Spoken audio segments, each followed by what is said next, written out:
क्या इनका रिश्ता नॉर्मल रह पाएगा। आकृति ने बेटे को जन्म दे दिया था।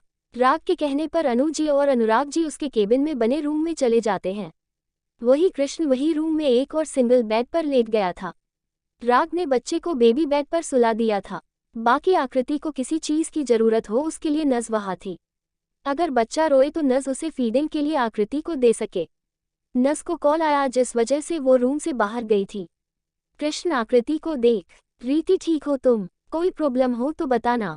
मैं राग को। आकृति उसे देख, तनु मैं ठीक हूँ, कोई प्रॉब्लम नहीं है, बस थोड़ी सी वीकनेस है, कल तक ये भी सही हो जाएगी।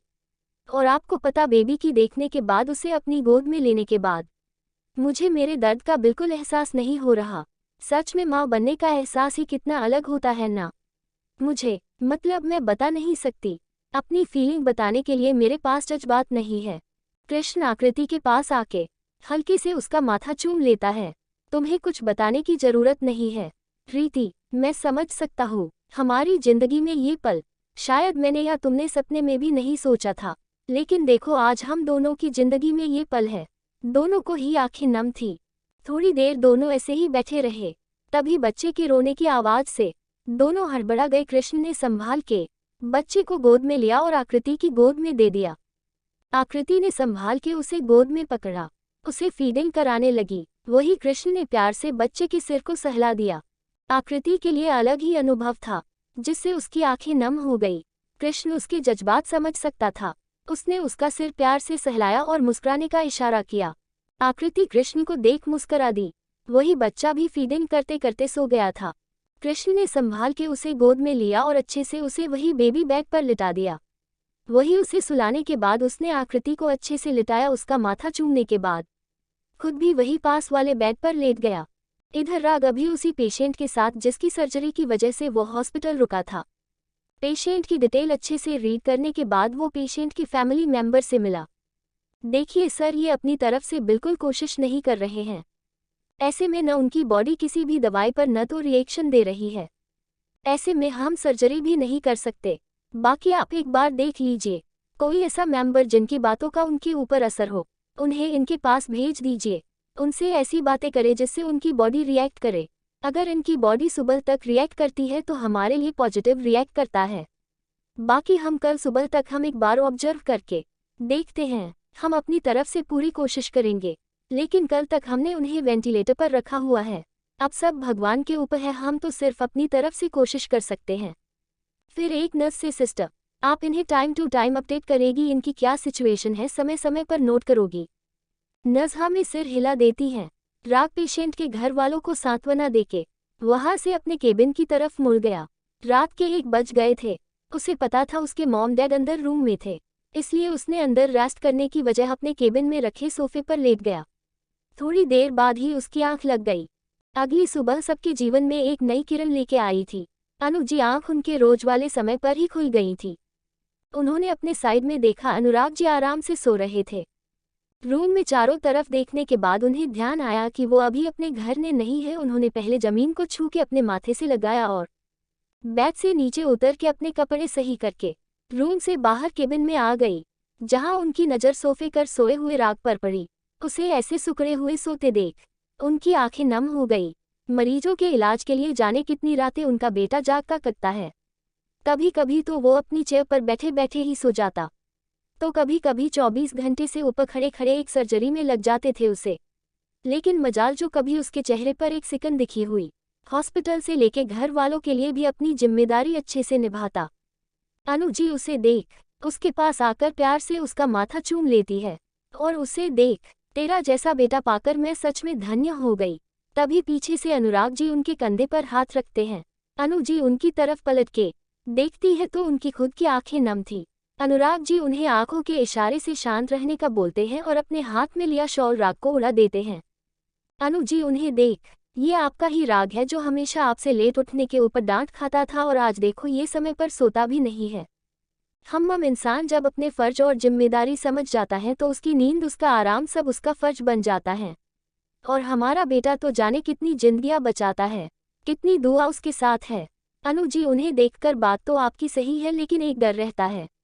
अंशी भी इसी पेशे में है, क्या इनका रिश्ता नॉर्मल रह पाएगा। क्या ये दोनों एक दूसरे के लिए समय निकल पाएंगे? कहीं ऐसा ना हो इन दोनों का फर्ज इन दोनों के रिश्ते में दूरी पैदा कर दे।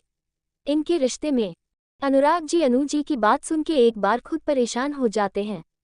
एक बार को सही भी था, दोनों ही एक पेशे में हैं। क्या दोनों अपने लिए समय निकाल पाएंगे? लेकिन फिर अपने मन में आए ख्याल को झटक कर, सब अच्छा होगा। वो अनु जी को देखकर आप चिंता मत कीजिए, हमारे दोनों बच्चे बहुत समझदार हैं। अपने फर्ज और रिश्ते में कैसे तालमेल बिठना उन्हें अच्छे से आते हैं।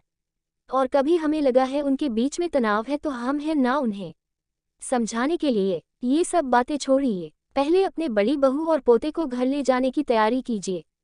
उसके बाद अपनी छोटी बहू को लाने के लिए झूठ जाए। अनुराग जी की बात सुन के अनु जी मुस्कुरा कर हाँ में सिर हिला देती हैं। फिर उसे देख, चलिए अभी आपके लाडले को सोने दीजिए, तब तक हम जानते नन्हे शहजादे से मिल लेते हैं। अनु जी और अनुराग जी केबिन से निकलते उससे पहले केबिन पर हो रही नॉक की आवाज़ से राग की नींद खुल जाती है। अनु जी और अनुराग जी राग को देखते हैं जो जाग गया था। अनु जी ने केबिन का गेट खोला, सामने वार्ड बॉय को देखकर बोलिए। वार्ड बॉय एक बार को अनु जी को वहां देख चौंक गया, दूसरे पल डॉक्टर राग। अनु जी साइड हट जाती है। राग वार्ड बॉय को देख, हम बोलो। सर वो पेशेंट जिसे वेंटिलेटर पर लिटाया गया था, उसकी हालत खराब हो रही है। राग उसकी बात सुन के जल्दी से खड़े होके अपना कोट पहनता हुआ डॉक्टर साकेत को इन्फॉर्म करो। फिर अपने मॉम डैड से, मॉम डैड आप दोनों भाभी से मिलके घर चले जाए, भाभी के लिए कुछ हेल्थी बना लाइए। बाकी भाभी की छुट्टी के बारे में डॉक्टर सविता बताएंगी। उनकी बात का जवाब सुने बिना ही वो केबिन से निकल गया। उसे इतनी जल्दबाजी में जाते देख अनु और अनुराग जी एक दूसरे को देखना में सिर हिला दिया। उसके बाद दोनों ही आकृति के वार्ड की तरफ बढ़ गए। वही राग इस पेशेंट के रूम में आया जहां पेशेंट लंबी सांस ले रहा था। राग जल्दी से उसके पास आके, नर्स से नर्स इंजेक्शन रेडी कीजिए जल्दी। नर्स जल्दी से इंजेक्शन रेडी करती है, लेकिन राग का इंजेक्शन लगाता तब तक उस पेशेंट ने अपनी सांस छोड़ दी। राग उसे देख इंजेक्शन साइड में रख दिया। मॉनिटर स्क्रीन में क्लियर लाइन शो होने पर जैसे ही पेशेंट के घरवालों की नज़र उसके ऊपर गई, सबकी आंखों से आंसू आ गए। सबने कोशिश की वो बच जाए, लेकिन उसने खुद ही जीने की उम्मीद छोड़ दी थी। और जब कोई खुद अपनी जिंदगी से हार जाए उसे बचाने वाला कोई नहीं होता, क्योंकि उसके आगे डॉक्टर क्या भगवान भी हार मान लेता है। शायद राग के हाथ में आया ये पहला या दूसरा कैसे था जिसमें वो किसी पेशेंट को ऐसे बेजान देख रहा था। वरना डॉक्टर बनने के बाद उसने जब से ये हॉस्पिटल संभला अपनी जी जान पेशेंट की जान बचाने के लिए लगा दी थी। राग के चेहरे पर उदासी और निराशा के भाव कोई भी दूर से देख सकता था। कौन कहता है डॉक्टर को जब किसी की जान जाती दुख नहीं होता? डॉक्टर को भी दुख होता है कि उनकी कोशिश के बाद भी वो एक जान नहीं बचा पाए। राग ने नर्स को इशारा किया और आईसीयू वार्ड से बाहर आ गया, जहां पेशेंट के घरवाले नम आंखों से उसे देख रहे थे। राग उन्हें देख आई एम सॉरी, कितना सिंपल सा वर्ड है ये, आई एम सॉरी। लेकिन जाए एक डॉक्टर ये शब्द बोलता उसका मन में कितना भारी बोझ होता है ये एक डॉक्टर ही समझ सकता है। राग उन्हें देख, मुझे नहीं पता आपके बेटे को क्या परेशानी थी, जो उसने खुद के अंदर जीने की 1% इच्छा भी नहीं जताई। अगर उन्होंने हमारे साथ 1% कोऑपरेट किया होता तो वो आप सबके बीच होते। मैं ज़्यादा तो नहीं जानता, लेकिन इतना जानता हूँ किसी भी इंसान के लिए अपनी ज़िंदगी बहुत अनमोल होती है, और अगर वो इस ज़िंदगी से ही हार मान गया है तो कोई नारी वजह होगी। वो उनके आगे हाथ जोड़ के 1 घंटे के अंदर आप उन्हें ले जाना, बस कुछ फॉर्मेलिटी है जिसे पूरी करनी है। राग वहाँ से अपने केबिन की तरफ बढ़ जाता है। केबिन में आके अपनी चेयर से सिर टिका के बैठ जाता है। उसकी आंखें बंद थी। उसके दिमाग में अभी भी यही चल रहा था, कोई अपनी जिंदगी से कैसे हार सकता है? क्या उसे अपने माँ बाप का प्यार नहीं दिखा? क्या उन बूढ़े माँ बाप के लिए एक इंसान जी नहीं सकता? तभी उसके सामने एक कॉफ़ी का कप आया और सामने से आई आवाज़ से राग ने अपनी आंखें खोल ली। तेरे सोचने से दुनिया की सोच नहीं बदल जाएगी राग, बात तेरे सिर में दर्द हो जाएगा और तेरी तबीयत खराब हो जाएगी। राग सामने खड़े शख्स को देखकर, तू कब आया? सॉरी थोड़ा लेट हो गया। आईसीयू में गया तो पता चला पेशेंट नहीं रहा, बस फिर क्या सीधा तेरे पास आ गया। जानता था मेरा दोस्त इसी सोच में गुम होगा। राग ने बेंच से कॉफ़ी उठाई और साकेत को देख, नहीं यार ऐसी कोई बात नहीं, बस मैं ये सोच रहा था, काश उसने थोड़ी सी भी अपनी तरफ से कोशिश की होती तो वो अपने परिवार के बीच होता। साकेत उसे देख, राग हम किसी की सोच नहीं बदल सकते, बस किसी को जिंदगी देने के लिए अपनी तरफ से कोशिश कर सकते हैं, और फिर जीवन मृत्यु तो दुनिया का नियम है। अब चल तेरा मूड सही कर, और मेरी मान जाके भाभी से मिल ले, तेरा दिमाग सही हो जाएगा। राग उसे देख मुस्कुरा देता है। वो मैं कर लूंगा, पहले चल तुझे कहीं लेके चलता हूँ। साकेत उसे देख कहा। राग कॉफी खत्म करके, अरे चल तो पहले। दोनों ही आकृति के रूम की तरफ बढ़ जाते हैं। साकेत उसे देख, राग कौन एडमिट है, कहाँ लेके जा रहा है मुझे तू? राग उसे देख, कितना बोलता है तू, चुप रहा कर। तब तक वो आकृति के कमरे की तरफ बढ़ जाते हैं। साकेत अंदर आके जैसे ही कृष्ण और आकृति को देखता है, फिर अनु जी और अनुराग जी को देख, अंकल आंटी आप यहाँ सब ठीक है ना? कृष्ण अपनी गोद में बच्चे को लेके, सब ठीक है, बस तू ये ले, तेरे भतीजे से मिल, तू चाचा बन गया। साकेत गोद में छोटे से बच्चे को देखता है जो अभी जगा हुआ था और अपनी मुंह में उंगलियां लिए टुकुर टुकुर चारों तरफ देख रहा था। साकेत बच्चे को गोदी में लेके, कंग्रेचुलेशन भाई भाभी। राग अनु जी और अनुराग जी को देख, माँ आप लोग घर नहीं गए, भाभी को कुछ लाइट देना है अब। अनु जी उसे देख, तू चिंता मत कर, पिंकी अंशी और बाकी सब आ रहे हैं और एकता जी ने कहा है वो खुद बना के लाएगी, इसलिए हम ठीक है। साकेत सबको चलो, ये अच्छा ने भी अपनी भाभी और जीजू से मिल लूंगा, क्योंकि ये नालायक तो मिलाने से रहा, हक है तुम्हारा। कृष्ण साकेत की गोद में बच्चे को देकर, कुछ नहीं हुआ, सब ठीक है, ये ले पहले तू तेरे भतीजे को खिला। साकेत बच्चे को गोद में लेके हैरान होके, अरे वाओ, कॉन्ग्रेचुलेशन भाई भाभी, कब से इस नालायक को पूछ रहा हूँ, लेकिन मजाल जो इसके मुंह से एक शब्द निकला हो। राग उसे घूर कर, मैं नहीं, तू नालायक, सरप्राइज नाम को कोई चीज होती है कि नहीं? बस तुझे तो बोलने से मतलब है, पता नहीं कब तेरा मुंह बंद करने वाली आएगी। राग की बात सुन के साकेत मुंह बना के अनु जी को देखकर, आंटी जी इसे सीधी साधी बीवी मिल गई है, इसलिए ये ज्यादा नहीं बोलने लगा है, इसे भी तूफान मिलना चाहिए था जो इसे बोलने ही नहीं देती। अनु जी साकेत की बात सुन के, ये बात तो तूने सही कही, अंशी बहुत मासूम है, मैंने तो इसके लिए कोई तेज तर्रार सोची थी जो इसकी अक्ल ठिकाने लगा देती, लेकिन इसकी किस्मत ही इतनी अच्छी थी कि इसे बिल्कुल गाय मिली। राग अपनी माँ को देख, हाँ हाँ क्यों नहीं, वो जब तक सीधी है ना तब तक ही सीधी, जब टैडी बनती है तो मुझे पता है। राग की बात सुन के अनु जी, हाँ तो तू क्या चाहता है, हर वक्त तू ही उसके ऊपर दादागिरी दिखाए? राग अपनी माँ को देख, मुंह बना के, हाँ हाँ समझ गया माते, आपकी बहू आपकी लाडली है, हमारी कहाँ मजाल जी हम उनके ऊपर दादागिरी दिखाए, आजकल तो वैसे भी वो आप सबकी धमकी देके सारी बातें मनवाती है। हाँ तो सही करती है, वरना तू उसके ऊपर शेर बना रहता है। राग उन्हें देख, हाँ हाँ मातेश्री समझ गया। तब तक रूम में राघव राज के साथ सारा परिवार आ गया था। राग और साकेत इतने लोगों के एक साथ अंदर देख एक दूसरे को देखते हैं। उसके बाद सबको, अभी उनकी कोई नहीं सुनने वाला था, इसलिए उन्होंने चुप रहने में ही अपनी भलाई समझी। पिंकी ने सीधा बच्चे को गोद में लिया और प्यार से उसका माथा चूम लिया। कंग्रेचुलेशन भाई भाभी। कृष्ण उसकी नम आंखें देख, तुझे भी आखिर तेरा भी प्रमोशन हुआ है, तू बुआ बन गई। दोनों बहन भाई एक दूसरे को गले लग जाते हैं। तभी आकृति धीरे से, बेबी को चाची को भी देखने दो। सबकी नज़र एकांशी पर जाती है जो दरवाजे पर खड़ी थी, हाथ में 2 बैग संभाले हुए थे। राग उसके पास जाके, ये लाओ मुझे दो। एकांशी ने उसके हाथ में बैग पकड़ाए तो राग ने साइड रख दिए। एकांशी ने उसे देख पहले अनु जी और अनुराग की पैर छुए। अनु जी उसे बीच में रोकते हुए, बस मेरे तो तू गले लगाकर मेरे दिल को शांति मिलती है। एकांशी मुस्कुराकर उनके गले लग जाती है। उसके बाद अनुराग जी भी उसके सिर पर हाथ रखकर, जल्दी घर आओ, तुम्हारे बिना हमारा घर सुना हो गया है, बस जल्दी आओ। अनुराग जी की बात सुन के एकांशी अपनी गर्दन नीचे झुका लेती है। तब तक पिंकी बच्चे को गोद के लेके एकांशी के पास आके, लो अंशी बेबी, ये आपकी चाची, और अब सब मिलके आपकी चाची को हमेशा के लिए आपके पास लाएंगे। उसके बाद आप अपनी चाची से अपनी बॉन्डिंग बनना।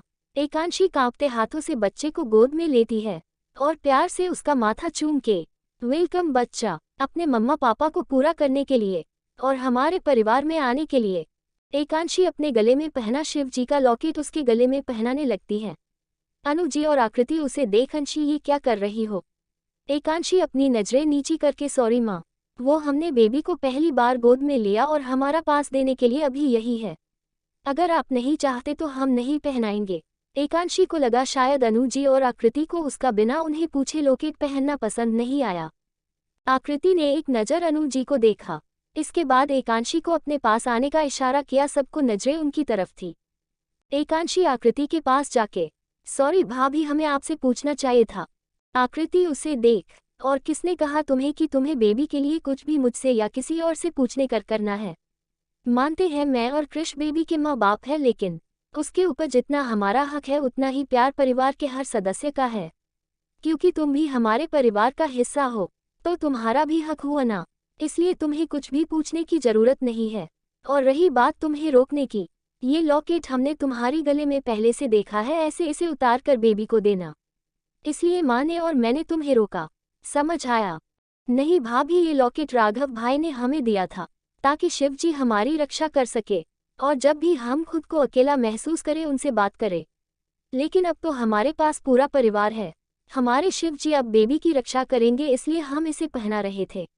अनु जी उसके सिर पर हाथ फेर के, तुम चाची हो उसकी, हक है तुम्हारा, पहना दो। एकांशी के चेहरे पर मुस्कुराहट आ जाती है, वही बाकी सब भी एकांशी के चेहरे पर निश्चल मुस्कान देख मुस्कुरा दिया, वरना अनु जी और आकृति के टोकने पर कितना उदास हो गया था उसका चेहरा। राग, अब सबको देख, आप सब बेबी से मिल लिए, डॉक्टर सविता आने वाली होंगी, आपके साथ साथ सबकी क्लास लग जाएगी। वार्ड में इतने लोग एक साथ अलाउ नहीं है, आप सब बाहर चलिए।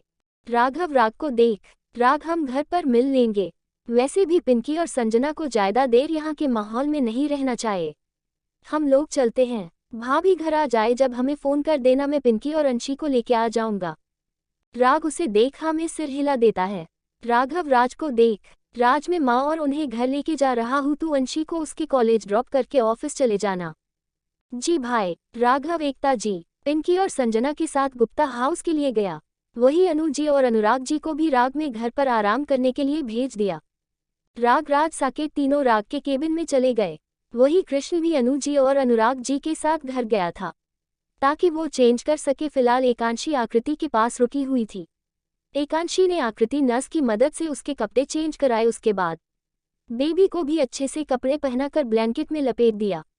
बेबी को फीड करा के उसने पालने में लिटा दिया, जो राघव ने रास्ते से आते वक्त खरीदा था। इधर राग के केबिन में साकेत और राज एक दूसरे के सामने खड़े थे, दोनों ही लगातार एक दूसरे को घूरे जा रहे थे। राग कभी साकेत को देखता तो कभी राज को, काफी देर दोनों का सिलसिला यही चलता रहा, तो राग उन्हें घूर के, बस करो, क्या आंखों से एक दूसरे के अंदर छेद करोगे? 1.5 मिनट हो गए हैं, दोनों को मुंह पर टेप लगा रखी है, बस आंखों से अंगारे बरसा रहे हों। साकेत उसे देखा, तो तू इसे क्यों नहीं बोलता? इसे इसका परिवार मिल गया और उसने मुझे बताना भी जरूरी नहीं समझा। कितने महीने से अपने परिवार के साथ रह रहा है। राज उसे घूर के, यहाँ आने के बाद कितनी बार मैं हॉस्पिटल आया हूँ, तेरा अता पता कहाँ रहता है? जो तुझे बताऊंगा। हाँ हाँ क्यों नहीं, जैसे तेरे पास मेरा मोबाइल नंबर तो है ही नहीं। भैंस की आंख। राज उसे घूरते हुए, तेरा फोन चाकू कब रहता है? और अगर तूने एक बार मेरा फोन देखा होता न, तुझे पता चलता मैंने तुझे कितने मैसेज कितने कॉल लिए हैं। खुद को गलती और चद भी मेरे ऊपर रहा है, तेरी तो मैं। साकेत उसकी बात से झेप गया। सही तो बोला था राज में इन दोनों, वो अपनी सेमिनार और पर्सनल उलझनों में उलझा हुआ था, उसे उसके आसपास क्या हुआ रहा है उसकी कोई खबर नहीं थी। यहाँ तक राग को शादी की बात भी उसे एक सेमिनार में पता चली, जिसके बाद वो राग पर खूब भड़का। अंत में राग के आगे हार उसी की हुई, क्योंकि दिन दुनिया से वो खुद अपडेट नहीं था। साकेत उसकी बात सुन के, अच्छा फाइन, गलती मेरी है। वैसे सच में यार, भगवान की लीला भी अजब निराली है ना। राग की बीवी ही तेरी बहन निकली, वो भी सगी। लेकिन यार मैं तो अब कंफ्यूज हो गया, उसे भाभी कहूँ या बहन? राग उसे देख, जो तेरा दिल करे। हम वैसे ये बताओ, तुम्हें कैसे पता चला राज का परिवार भाभी का परिवार है? जायदा कुछ नहीं, बस जिस दिन ये इंडिया वापस आया इसने गुस्से में पिस्ता आइसक्रीम खाई, और ये बात हमें पता है उसे उससे एलर्जी है। इसने दवाई पहले ही खा ली थी, लेकिन हमने आइसक्रीम घर के लिए पैक कराई जिसमें पिस्ता आइसक्रीम भी आ गई। वही आइसक्रीम अंशी ने गलती से खा ली, बस फिर क्या मुझे कुछ शक हुआ? तूने शायद गौर से नहीं देखा, इन दोनों की फेस फीचर काफी हद तक मिलते जुलते हैं, ऊपर से दोनों की आंखों का कलर, उसमें से पिस्ता से एलर्जी। बस मैंने डीएनए मैच किया, और उसके बाद एक के बाद अब सब हकीकत सामने आती गई। फिर इसके परिवार के लिए इसके मन में जो नफरत थी उसका क्या? इस बार साकेत ने पूछा, क्योंकि इसे देख किसी भी एंगल से नहीं लगता ये वही लड़का जिसे अपने परिवार से इतनी नफरत थी। राग साकेत की बात सुन के, जब नफरत बेबुनियाद थी उसका कोई फायदा नहीं, उसके बाद राग में कंचन की साजिश से लेके सब कुछ साकेत को बता दिया। साकेत की आंखें भी नम हो गई। हम तो इसलिए अभी भाभी और आंटी के रोकने की वजह से वो उदास हो गईं। राज उसे देख हम क्योंकि उसके दिमाग में उसकी अतीत की पुरानी यादें हावी हो जाती है, जिसके बाद वो कुछ और सोच नहीं पाती। एक छोटी सी उम्र में उसने बहुत कुछ झेला है और वो यादें उतनी आसानी से नहीं जाएगी। एक पॉजिटिव चीज़ हुई है माँ का हम सबकी जिंदगी में वापस आना। माँ के आने के बाद वो काफ़ी हद तक अपनी यादों से बाहर निकली है। कहते हैं ना, माँ का आंचल कुछ भी कर सकता है, फिर ये बुरी यादें को तो क्या मजाल। सबसे अच्छी बात गुड़िया की जिंदगी में राग जैसा हमसफर है। वो उसे बहुत अच्छे से हैंडल करता है, वरना हम शायद उसे डिप्रेशन का शिकार होने से नहीं बचा सकते थे। लेकिन भगवान ने सही समय पर उसकी जिंदगी में इसे भेज के उसे नई जिंदगी दी है। साकेत उसे देख, ये बात तो तूने सही कही। जब ये जिसे जानता तक नहीं उसके शरीर में जान डाल देता है, तो एकांशी तो खुद ही इसकी जान बन है। साकेत राग को शरारत से देख, क्यों यारा, सही कहा है ना मैंने। राग उसकी बात सुन के अपने बालों में हाथ घुमा के मुस्करा देता है।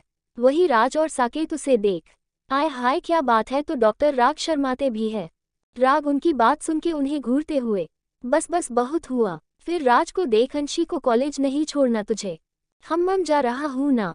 भगा क्यों रहा है हम? वैसे पहले ये बता, संजना का डिलीवरी पीरियड एंजॉय तो कर रहा है ना? राज उसकी बात उनके मुंह बना के, एंजॉय यार पूछ मत, अच्छी खासी परेड करा रखी है उसने मेरी। ये नहीं खाना वो नहीं खाना, और कल रात को तो पूछ ही मत। मैडम को रात को 1 बजे इडली खानी थी, भाई भी दी के लिए बनाने आए थे, उसमें से ही मैं लेके गया। उसने सिर्फ 2 बाइट खाए और बोली बस पेट भर गया। मैंने पूछा तो पता है क्या बोली? मुझे थोड़ी खाना था, वो तो बेबी मांग रहा था और बेबी का पेट इतना ही बड़ा है, इसमें मैं क्या कर सकती हूँ। उसके बाद चादर तान के सो गई। राग उसकी बात सुन के, हाँ तो उसका अपने मन पर बस नहीं है, फिर भी वो कोशिश करती होगी तुझे परेशान न करे। जब जायदा होता है तभी वो तुझे परेशान करती है। इस वक्त तुझे उसे प्यार से टैकल करने की ज़रूरत है। इस वक्त एक लेडी की बॉडी में कितने चेंज होते हैं जिन्हें हम सोच भी नहीं सकते। राज, एक औरत हमारा अंश दुनिया में लाने के लिए खुद की जान हथेली में रखकर 9 महीने चलती है, और जब वो एक बच्चे को जन्म देती है तो बच्चे के साथ साथ उसका भी नया जन्म होता है। जब वो तुम्हारी खुशी के लिए इतना सह सकती है, तो क्या तुम उसके लिए थोड़ी सी तकलीफ नहीं झेल सकते? बार उसे प्यार से टैकल करने की जरूरत है। राग की बात सुन के राज, हम तू सही बोल रहा है, शायद मैं ही ज्यादा रिएक्ट कर गया, आगे से मैं ध्यान रखूंगा। हम चल, लेट हो जाएगा, अंशी को उसके कॉलेज छोड़ दे। शाम को एक बार उसे हॉस्पिटल ले आना, मुझे एक बार उसका चेकअप कराना है। राज उसे देख ये बोलना, तेरा मन नहीं लगता उसके बिना? वैसे भी मेरे भाई, कुछ दिनों की बात है, फिर तेरी अंशी तेरे पास होंगी। राग उसे घूर के, बस हाँ हो गई बकवास, जा, अब उसका एक लेक्चर तो मिस हो गया, दूसरा भी जो जाएगा। राज उसे देख, हम जा रहा हूँ। राज वहां से एकांशी को लेके उसके कॉलेज के लिए निकल गया। वही राग डॉक्टर सविता से मिलके आकृति के रूम में जाके, भाई भाभी को शाम तक छुट्टी मिल जाएगी, मैं घर जाके आता हूँ, आधा घंटे में आ जाऊंगा। कृष्ण उसे देखा में सिर हिला देता है। वही राग घर के लिए निकल जाता है। आप कितने बोरिंग हो। राज, एकांशी को कॉलेज छोड़ने के बाद आपके ऑफिस के कोई निकल जाता है। वही एकांशी अपने कॉलेज के अंदर चली जाती है। एक बार कॉलेज में जाने के बाद उसे ये ध्यान ही नहीं रहता कि कब घर जाने का समय हो गया। राग को तरह की एकांशी भी राग की तरह अपने काम को लेके बहुत सजग थी। इधर राग रेडी होके नीचे आया और अनु जी को देख, माँ आप और डैड हॉस्पिटल नहीं आना, अब भाभी को शाम को छुट्टी मिल जाएगी, मैं और भाई है उनके पास। राग की बात उनके, अनु जी ठीक है, मैं रानी से हमारे घर के नई पीढ़ी के पहले बच्चे के स्वागत की तैयारी कराती हूँ, और फिर आकृति अभी ऊपर नीचे नहीं कर पाएगी, उसके लिए भी नीचे वाला कमरा रेडी करवाना है। राग अपनी माँ को बात सुन के, माँ सारा काम आप खुद अकेले नहीं करना, इतने सर्वेंट है उनकी हेल्प ले लेना। हम ठीक है तू जा। राग वहाँ से उन्हें देख अपने हॉस्पिटल के लिए निकल गया। वहाँ जाके वो फिर से अपने पेशेंट में बिजी हो गया था। शाम को आकृति को छुट्टी मिल गई जी। एकांशी हॉस्पिटल में ही थी, लेकिन वो यदुवंशी हाउस नहीं जा सकती थी, दादू ने स्ट्रिक्टली कहा था। एकांशी वहाँ सारी रीति रिवाजों के बाद राग के साथ गंधबंधन के जोड़े में ही घर के अंदर कदम रखेंगी। कृष्ण ने राग से एकांशी को घर छोड़ने की कहा और खुद राज के साथ आकृति को लेके घर के लिए निकल गया। दरअसल राज अपनी बहन और राग को वक्त साथ देना चाहता था, इसलिए वो कृष्ण और आकृति के साथ यदुवंशी हाउस जा रहा था। राग एकांशी को देख, अंशी चले, तुम घर छोड़ देता हूँ। हम दोनों ही शांति से गाड़ी में बैठ गए थे। एकांशी राग को देखकर, राग, हम कुछ हुआ है क्या? वो राग को सुबह भी नोटिस की थी, लेकिन सबके साथ होने की वजह से कुछ नहीं की पाई। उसके बाद राज ने उसे कॉलेज चलने को बोला और अब उसके फिर से राग को नोटिस किया तो राग अभी भी उसे बदला हुआ लगा। राग उसे देख, नहीं तो तुम ऐसे क्यों पूछ रही हो? एकांशी उसकी बात सुन के, नहीं वो हमने सुबह आपके चेहरे पर अजीब सी उदासी देखी थी, उसके बाद अब भी आप शांत से हो। राग उसकी बात सुन के, हम बस हॉस्पिटल में ही एक पेशेंट की वजह से अपसेट था। एकांशी उसे देख, क्या हुआ? किसी पेशेंट की हालत ज्यादा खराब है? एकांशी उसकी बात सुन के, ज्यादा हेल्थ खराब है क्या? राग उसे देख, नहीं ही इज नो मोर। जब से डॉक्टर की ये पोस्ट मैंने संभाली है, शायद दूसरा या तीसरा केस है जिसमें मैं किसी की जान नहीं बचा पाया। राग की बात सुन के एकांशी उसके कंधे पर सिर रखकर, राग हर चीज हमारे हाथ में नहीं होती। बेशक आप बहुत काबिल डॉक्टर हो, लेकिन आप भी एक इंसान हो और आपसे जितना हो पाता है आप उतनी पूरी कोशिश करते हो। बाकी उसकी जिंदगी जितनी है वो उतनी ही जी पाएगा, क्योंकि इंसान का जन्म और इंसान की मौत दोनों ही हमारे हाथों में नहीं है। हम डॉक्टर को भगवान का दर्जा देते हैं, लेकिन डॉक्टर के हाथों में जितना होता है वो उतनी कोशिश करता है। बाकी जो उसके भाग्य में लिखा होगा उसे वही मिलेगा। राग उसे देख, हम तुम सही बोल रही हो, बस थोड़ा सा माइंड ऑफ हो गया था, क्योंकि उस इंसान से अपनी तरफ बिल्कुल कोशिश नहीं की। अगर शायद उसने कोशिश की होती तो आज उसके माँ बाप की आंखों में उदासी नहीं होती। एकांशी उसके हाथों पर हाथ रखकर, राग आप उदास मत होइए, आपसे जितना बना आपने कोशिश की है, इतना जी काफी है। अब चलिए आप पहले साइड में गाड़ी रोकिए। राग उसे देख, लेकिन क्यों घर नहीं जाना तुम्हें? एकांशी राग को देखकर, आप कितने बोरिंग हो ना, मतलब आपकी होने वाली बीवी आपके साथ है और आप उसके साथ समय बिताने की जगह उसे घर छोड़ने पर ध्यान दे रहे हो। राग अपनी आंखें छोटी करके, अच्छा और तुम्हें मैं कहाँ से बोरिंग लगा? और सबसे इम्पोर्टेंट बात, तुम होने वाली नहीं हो चुकी हो। मेरे साथ 7 फेरे तुम्हारे पहले ही हो चुके हैं। ये बस हमारी दोनों की खुशी के लिए हो रहा है, ताकि फ्यूचर में हमारे पास भी हमारे इस प्यारे से बंधन की यादें हो। बाकी तुम मेरी बीवी थी, बीवी हो, और राग यदुवंशी की बीवी तुम ही रहोगी। अब बताओ तुम्हें मैं बोरिंग कहाँ से लगा? एकांशी राग को देखती फिर अपनी नजरें ऊपर से नीचे घुमाते हुए, हर तरफ बीवी साथ है, गाड़ी में न कोई गाना, और ऊपर से इतने बड़े डॉक्टर होकर कंजूसी अलग से।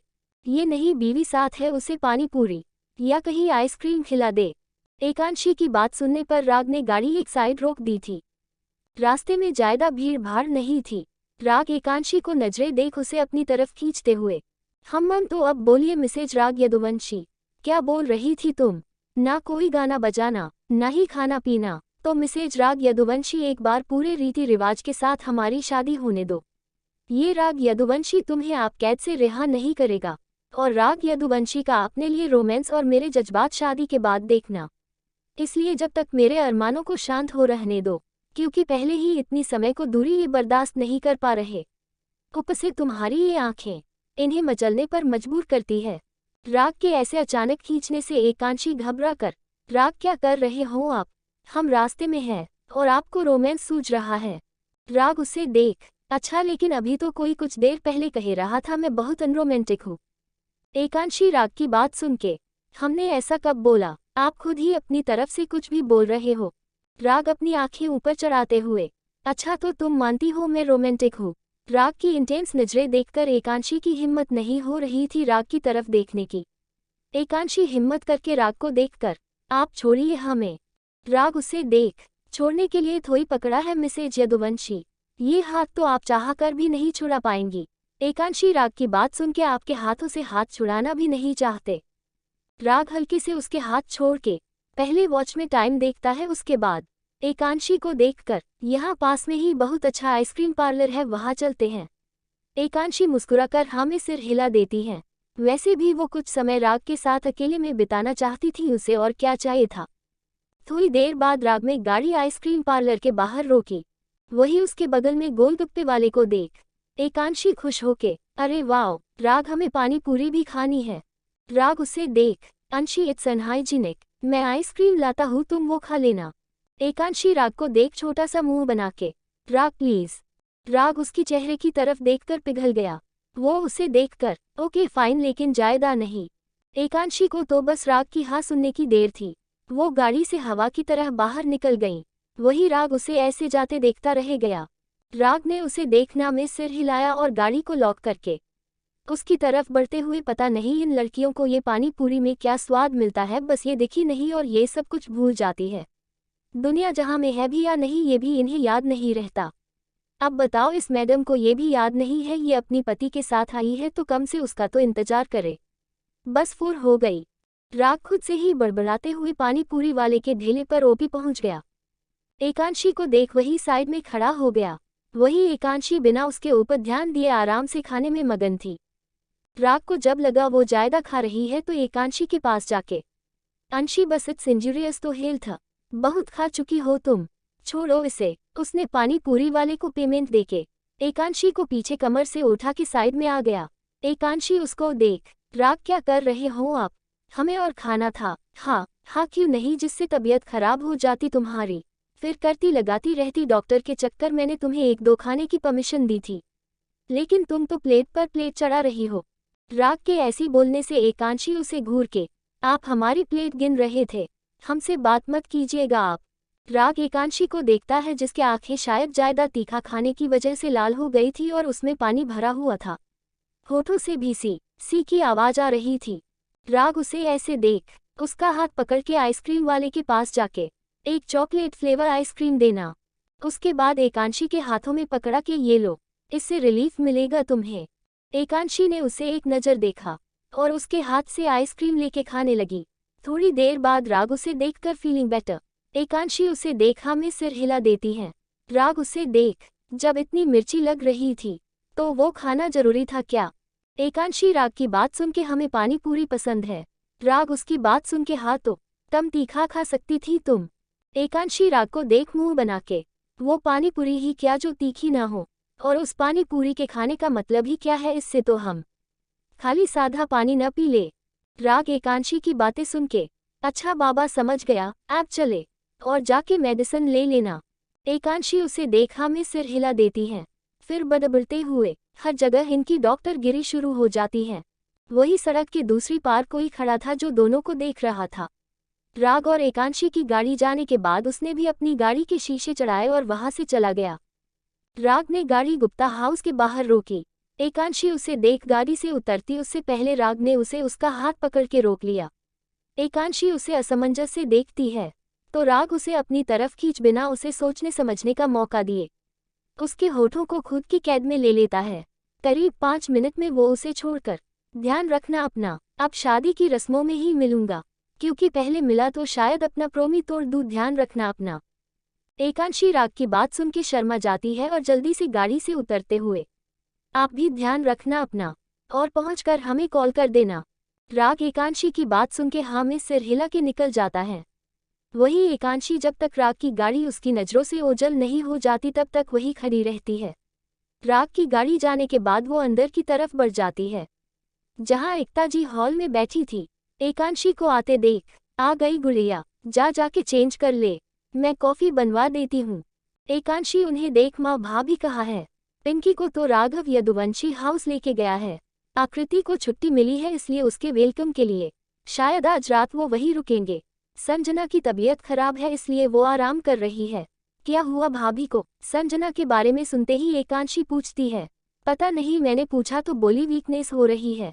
मैंने राज को फोन किया है, उसके लिए जूस बना के उसे पिला दिया है। माँ आप कॉफी बनवाओ, हम पहले भाभी से मिलके आते हैं। एकता की उसे देखा में सिर हिला देती है। वही एकांशी संजना के पास चली जाती है। वो उसके पास आके, भाभी क्या हुआ, ठीक हो ना आप? माँ ने बोला आपकी तबीयत ठीक नहीं है। संजना एकांशी को देख, नहीं अंशी मैं ठीक हूँ, शायद 1-2 बार वॉमिटिंग हो गई थी इसलिए वीकनेस लग रही थी। एकांशी संजना की बात सुन के आपने भाई से बोला वो आपको डॉक्टर के पास लेके जाते। संजना उसे देख, अंशी ये नॉर्मल प्रॉब्लम है, प्रेगनेंसी में होती है। अब मैं ठीक हूँ, माँ में जूस दिया था उससे काफी बेहतर महसूस कर रही हूँ। एकांशी उसकी बात सुन के, पक्का ना भाभी? संजना हंसते हुए, हम मेरी प्यारी सी डॉक्टर साहिबा, चलो बाहर चलते हैं। एकांशी भी मुस्कुराकर संजना के साथ बाहर आ जाती है। एकता जी उसे देख, अब कैसी तबीयत है बेटा? मैं ठीक हूँ माँ। उसके बाद तीनों साथ मिलके कॉफी पीने लगती है। बिल्कुल सही फैसला लिया है। दिन कब कैसे उड़ान भर के निकले किसी को नहीं पता चला।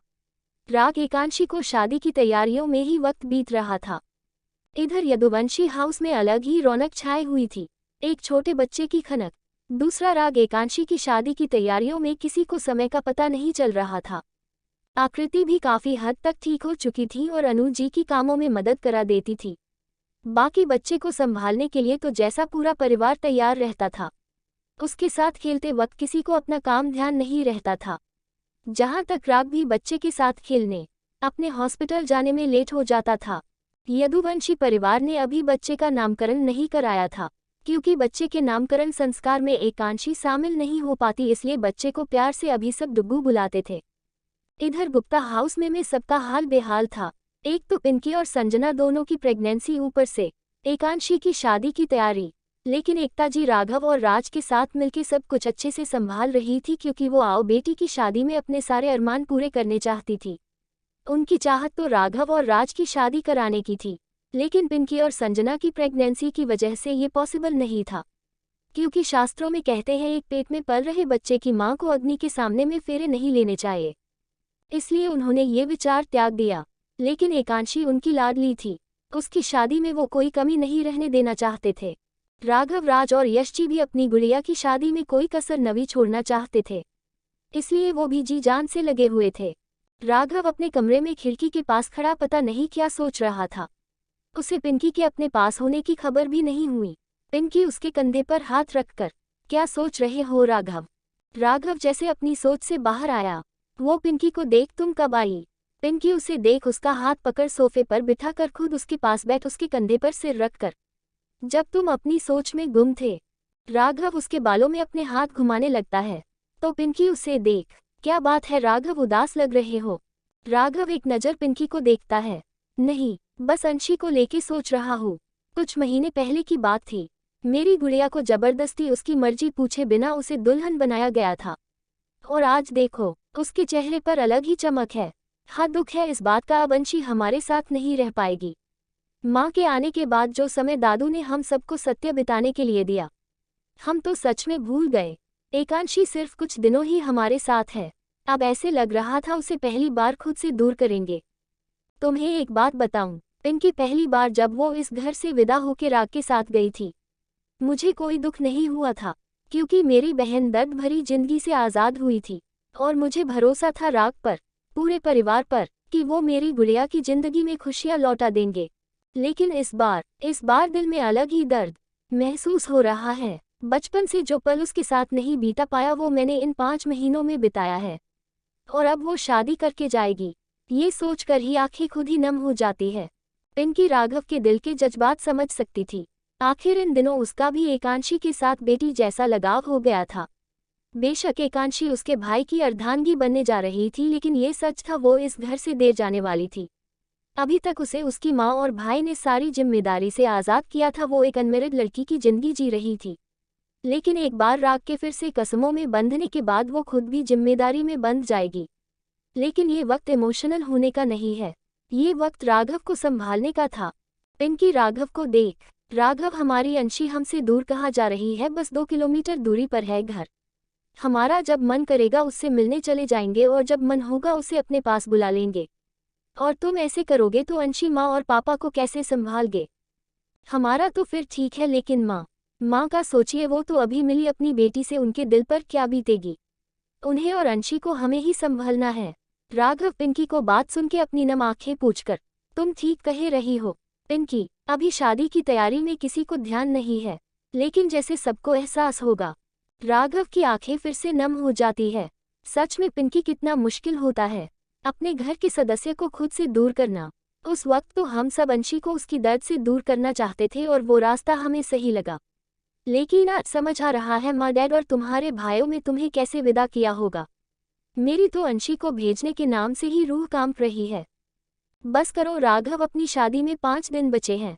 ऐसे तुम्हें घरवाले उदास देखेंगे तो वो भी उदास हो जाएंगे, और अंशी अपनी शादी की रस्मों को एंजॉय नहीं कर पाएगा। अभी जो ये समय है उसमें अंशी के साथ कर यादें बनाओ, उसके मायके में इन दिनों को यादगार बनाओ जिससे वो अपने बचपन की यादें याद न करे। तुम समझ रहे हो ना? राघव पिंकी को गले लगा के मैं समझ गया। शादी में ज्यादा दिन नहीं है पिंकी, इन दोनों हम सब ज्यादा बिजी हो जाएंगे, लेकिन तुम्हें अपना ध्यान रखना है। ओके, कोई भी लापरवाही नहीं होनी चाहिए, समझ रही हो ना तुम? समझ गई पतिदेव, आप चिंता मत कीजिए। और वैसे भी मेरे लाडले भाई और लाडली नंद की शादी है तो थोड़ा एंजॉय तो मैं करूंगी। और खबरदार जो मुझे रोका तो। राघव उसे देख थोड़ा बहुत समझ आया ना। वैसे भी आज दादू का फोन आया था, फिर कुछ याद आते ही वो सीट में तो भूल गया। पिंकी उसे देख, क्या भूल गए तुम? अरे यार, माँ और डैड को बताना था आज दादू और बाकी सब घर आने वाले हैं। ओ सीट 3 बज गए, 5 बजे तक आ जाएंगे। माँ मार देगी आज मुझे। पिंकी, राघव की बात सुन के आप अब बता रहे हैं सब आने वाले हैं। राघव, आप न हद करते हो। सच में यार, मेरे माइंड से ये बात स्लिप हो गई। पिंकी रूम से बाहर जाते हुए, आप ना रहने दो, मैं अभी माँ को बताती हूँ। राघव उसके पीछे आते हुए, अरे रुको मैं आ रहा हूँ। एकता वही हॉल में बैठी यश जी के साथ परसों की हल्दी को तैयारी कर रही थी, क्योंकि परसों से एकांशी और राग की शादी की रस्में शुरू हो रही थी। पिंकी एकता जी के पास आके, माँ पापा आपसे जरूरी बात करनी है। एकता जी जो किसी सामान की लिस्ट बना रही थी, पिंकी की बात सुन के उसकी तरफ देखने लगती है, वही यश जी का भी ध्यान उसके ऊपर चला जाता है। बोलो बेटा, सब ठीक है ना? तुम इतनी जल्दी में क्यों हो? माँ, जल्दबाजी की तो बात ही है, शाम को दादू घर आ रहे हैं सबके साथ। यश जी पिंकी को देख, क्या लेकिन बाबूजी से तो मेरी कोई ऐसी बात नहीं हुई। पिन्नी राघव को घूरते हुए, पापा आपसे नहीं, लेकिन राघव के पास दादू का फोन आया था, वो सारे परिवार के साथ घर आ रहे हैं। यश जी राघव को देख, राघव, सॉरी पापा मेरे दिमाग से स्लिप हो गया। अनु जी दोनों बाप बेटे को देख, बस बस ठीक है। फिर राघव को देख, तब तक आने की बोला उन्होंने। राघव अपनी माँ को देख, शाम को 5 बजे। ठीक है, अभी 1:30 बजे घंटा है हमारे पास। एकता जी ने शेफ को डिनर बनाने का ऑर्डर से दिया था, और मेंबर ज्यादा होंगे उसके हिसाब से डिनर बनाना। इधर यदुवंशी हाउस में राग को दादू ने हॉस्पिटल से जल्दी बुला लिया था। राग अपने दादू को देखकर, क्या हुआ दादू? ओम जी उसे देख, 2 दिन बाद तुम्हारी शादी की रस्में शुरू हो जाएंगी और तुम्हें फुर्सत ही नहीं है। दादू आप जानते हैं। ओम जी उसे देख, कल से शादी की रस्मों तक तुम छुट्टी लेने वाले हो, समझ आई बात? और वैसे भी मैंने साकेत और चेतन से बात कर ली है, हॉस्पिटल वो संभाल लेगा, और 2 दिन बाद साहिल भी आ रहा है तो तुम्हें कोई प्रॉब्लम नहीं होगी, इसलिए तुम कल से हॉस्पिटल नहीं जा रहे हो। राग अपनी दादू की बात सुन के, लेकिन दादू शादी की रस्में तो 2 दिन बाद है ना।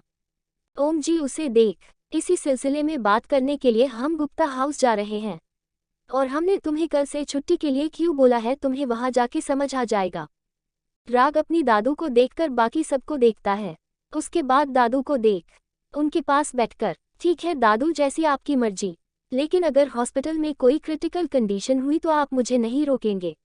आप जानते हैं मेरे लिए मेरा फर्ज सबसे पहले है। ओम जी राग की आंखों में देखा में सिर हिला देते हैं। फिर उसे देख, लेकिन एक शर्त में, इस वक्त तुम कोई रस्म नहीं कर रहे हो। राग असमंजस से उन्हें देखता है।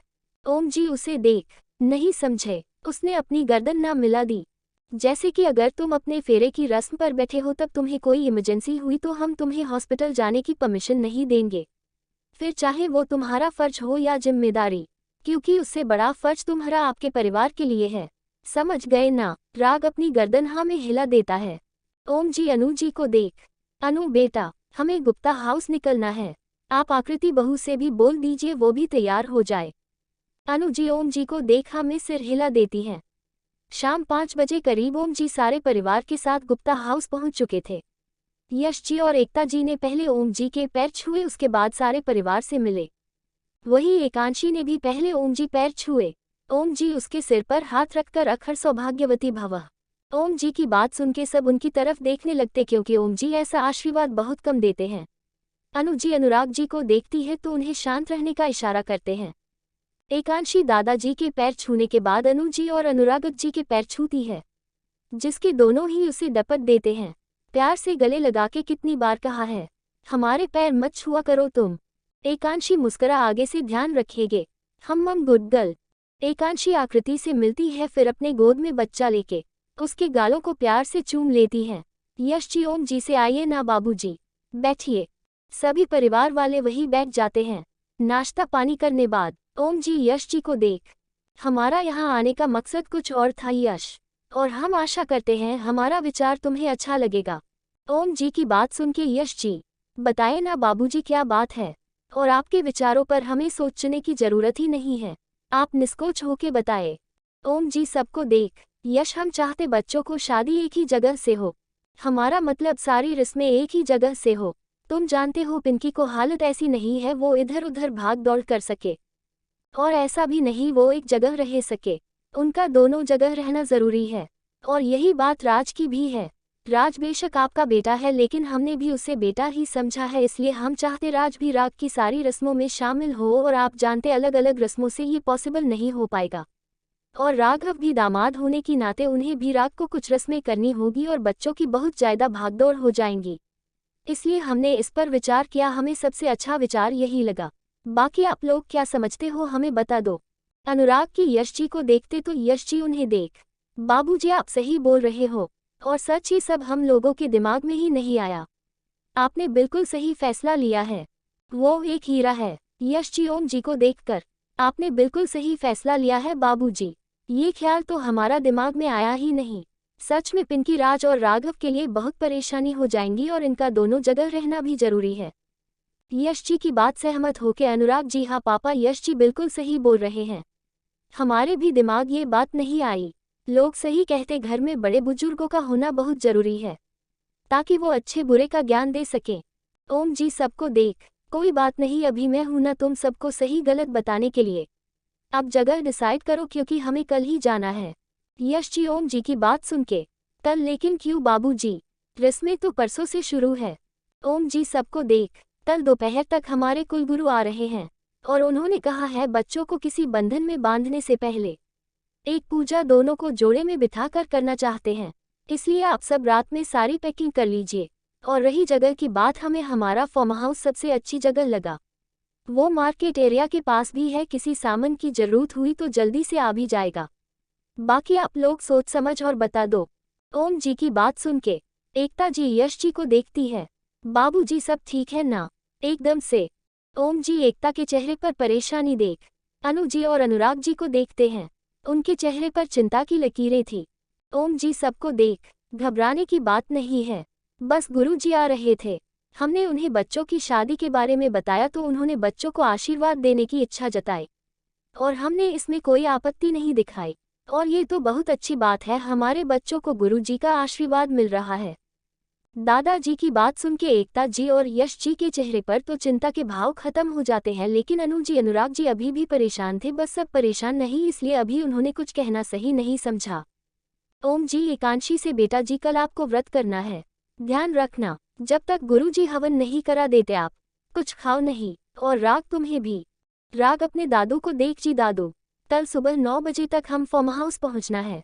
फिर एकता जी और अनु जी की देख, बेटा जी गुरुजी सात्विक भोजन खाते हैं, एकांशी जो अब दुल्हन बनेंगी इसलिए नहीं खाना बना पाएगी, पिंकी और संजना इस हालत में गुरुजी उनके हाथ का खाना नहीं खाएंगे, और आकृति बेटा भी अभी खाना नहीं बना सकती क्योंकि बच्चे का नामकरण और उसके नाम का हवन नहीं हुआ है, इसलिए ये जिम्मेदारी आप दोनों की है, गुरुजी के लिए सात्विक भोजन आप दोनों सुबह ही फार्म हाउस पहुंचकर बनाएगी, बाकी के खाने के लिए जब तक हम वहां रहेंगे अनुराग कैटरेटर का इंतजाम कर दो। अनु बेटा ध्यान रखना कि गुरु के लिए बनाए खाने को कोई नौकर या कोई बाहर वाला हाथ न लगाए, और सारा सामान ध्यान से पैक करना आप सब। अनु जी और एकता जी ओम जी से, बाबूजी आप चिंता मत कीजिए, सब काम ही जाएगा, आप बस हमें सब बताते रहिए। अनुराग जी ओम जी को देख, हम पापा आप बस बताओ सारा काम हो जाएगा। ओम जी सबको देख, हम चलो अब सबको पैकिंग करनी है, समय लगेगा। और यश जी को देख, यश समय पर पहुंचना ठीक है जी बाबूजी, लेकिन अब आप सब खाना खा के जाए, घर जाके बस पैकिंग का काम करना है। यश जी और सबके कहने पर सब लोग खाना खाते हैं और इसके बाद ओम जी सबके साथ यदुवंशी हाउस के लिए निकल जाते हैं। एकता जी सबको देख, चलो सब लोग, ज्यादा समय नहीं है इसलिए सब लोग अपनी पैकिंग करो। फिर एकांशी से, अंशी बेटा अपना सारा सामान ध्यान से पैक करना, देखना कोई सामान रहे न। और एंगेजमेंट रिंग और मंगलसूत्र तेरे पास है, उन्हें भी संभाल के रखना। एकांशी एकता जी की बात सुन के हामी सिर हिला देती है। उसके बाद सभी अपनी पैकिंग करने लगते हैं। अपना सामान पैक करने पर एकांशी की आंखें नम हो जाती है। उसे अब जाके ध्यान आता है वो सबसे अलग होने वाली है। इस घर में बचपन में तो उसकी कोई यादें नहीं थी। लक्की इन महीनों उसने कितनी यादें समेट ली थी। एकता जी ममता का आंचल, यश जी को गोद में सुकून, राघव और राजे के साथ नोकझोंक, और पिंकी संजना के साथ मस्ती मजाक।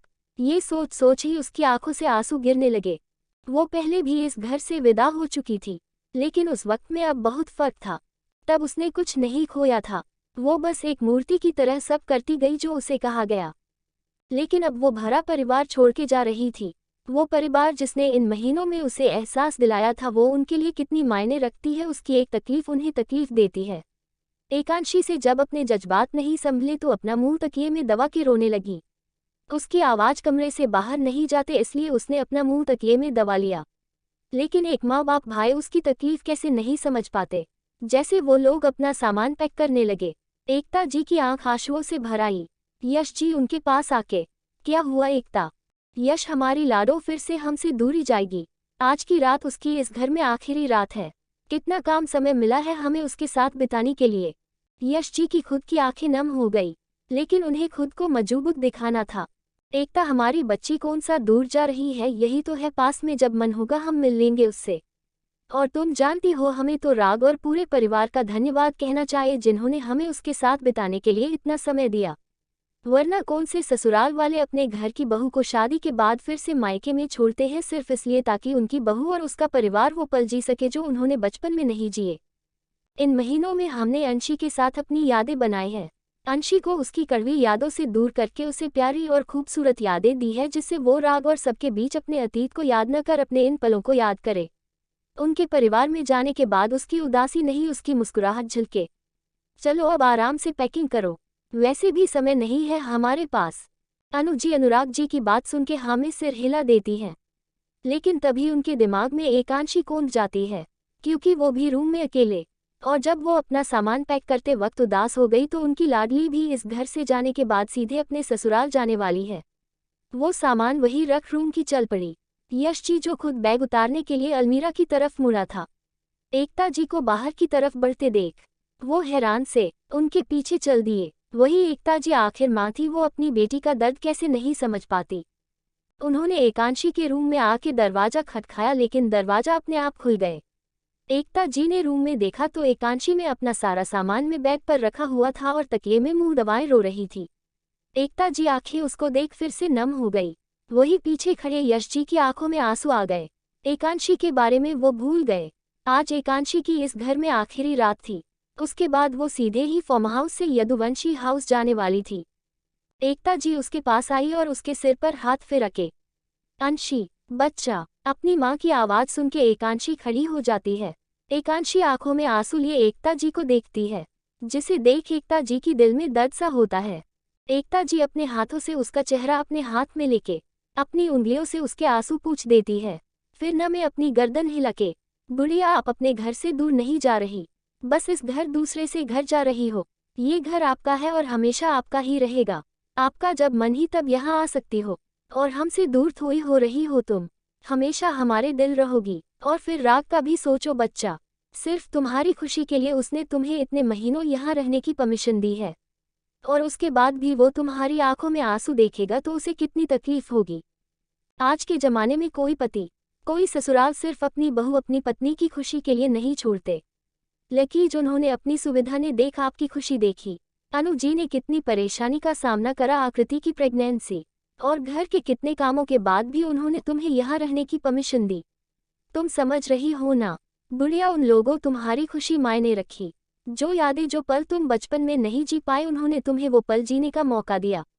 ऐसा परिवार हर किसी को नहीं मिलता, अब तुम्हारा फर्ज है। तुम समझ रही हो ना।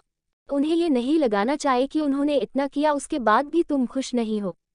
यश जी वहां आके एकांशी के सिर पर हाथ फेर कर, तुम्हारी माँ सही बोल रही है बेटा, सच में इतना कोई भी नहीं करता। तुम्हें तुम्हारे खोए पल जीने का मौका मिला है, और अब उन्हें भी एहसास दिलाओ कि उनकी कुर्बानी खराब नहीं गई। क्योंकि तुम्हें उदास देख, तुम्हारी आंखों में आंसू देख राग को तकलीफ होगी।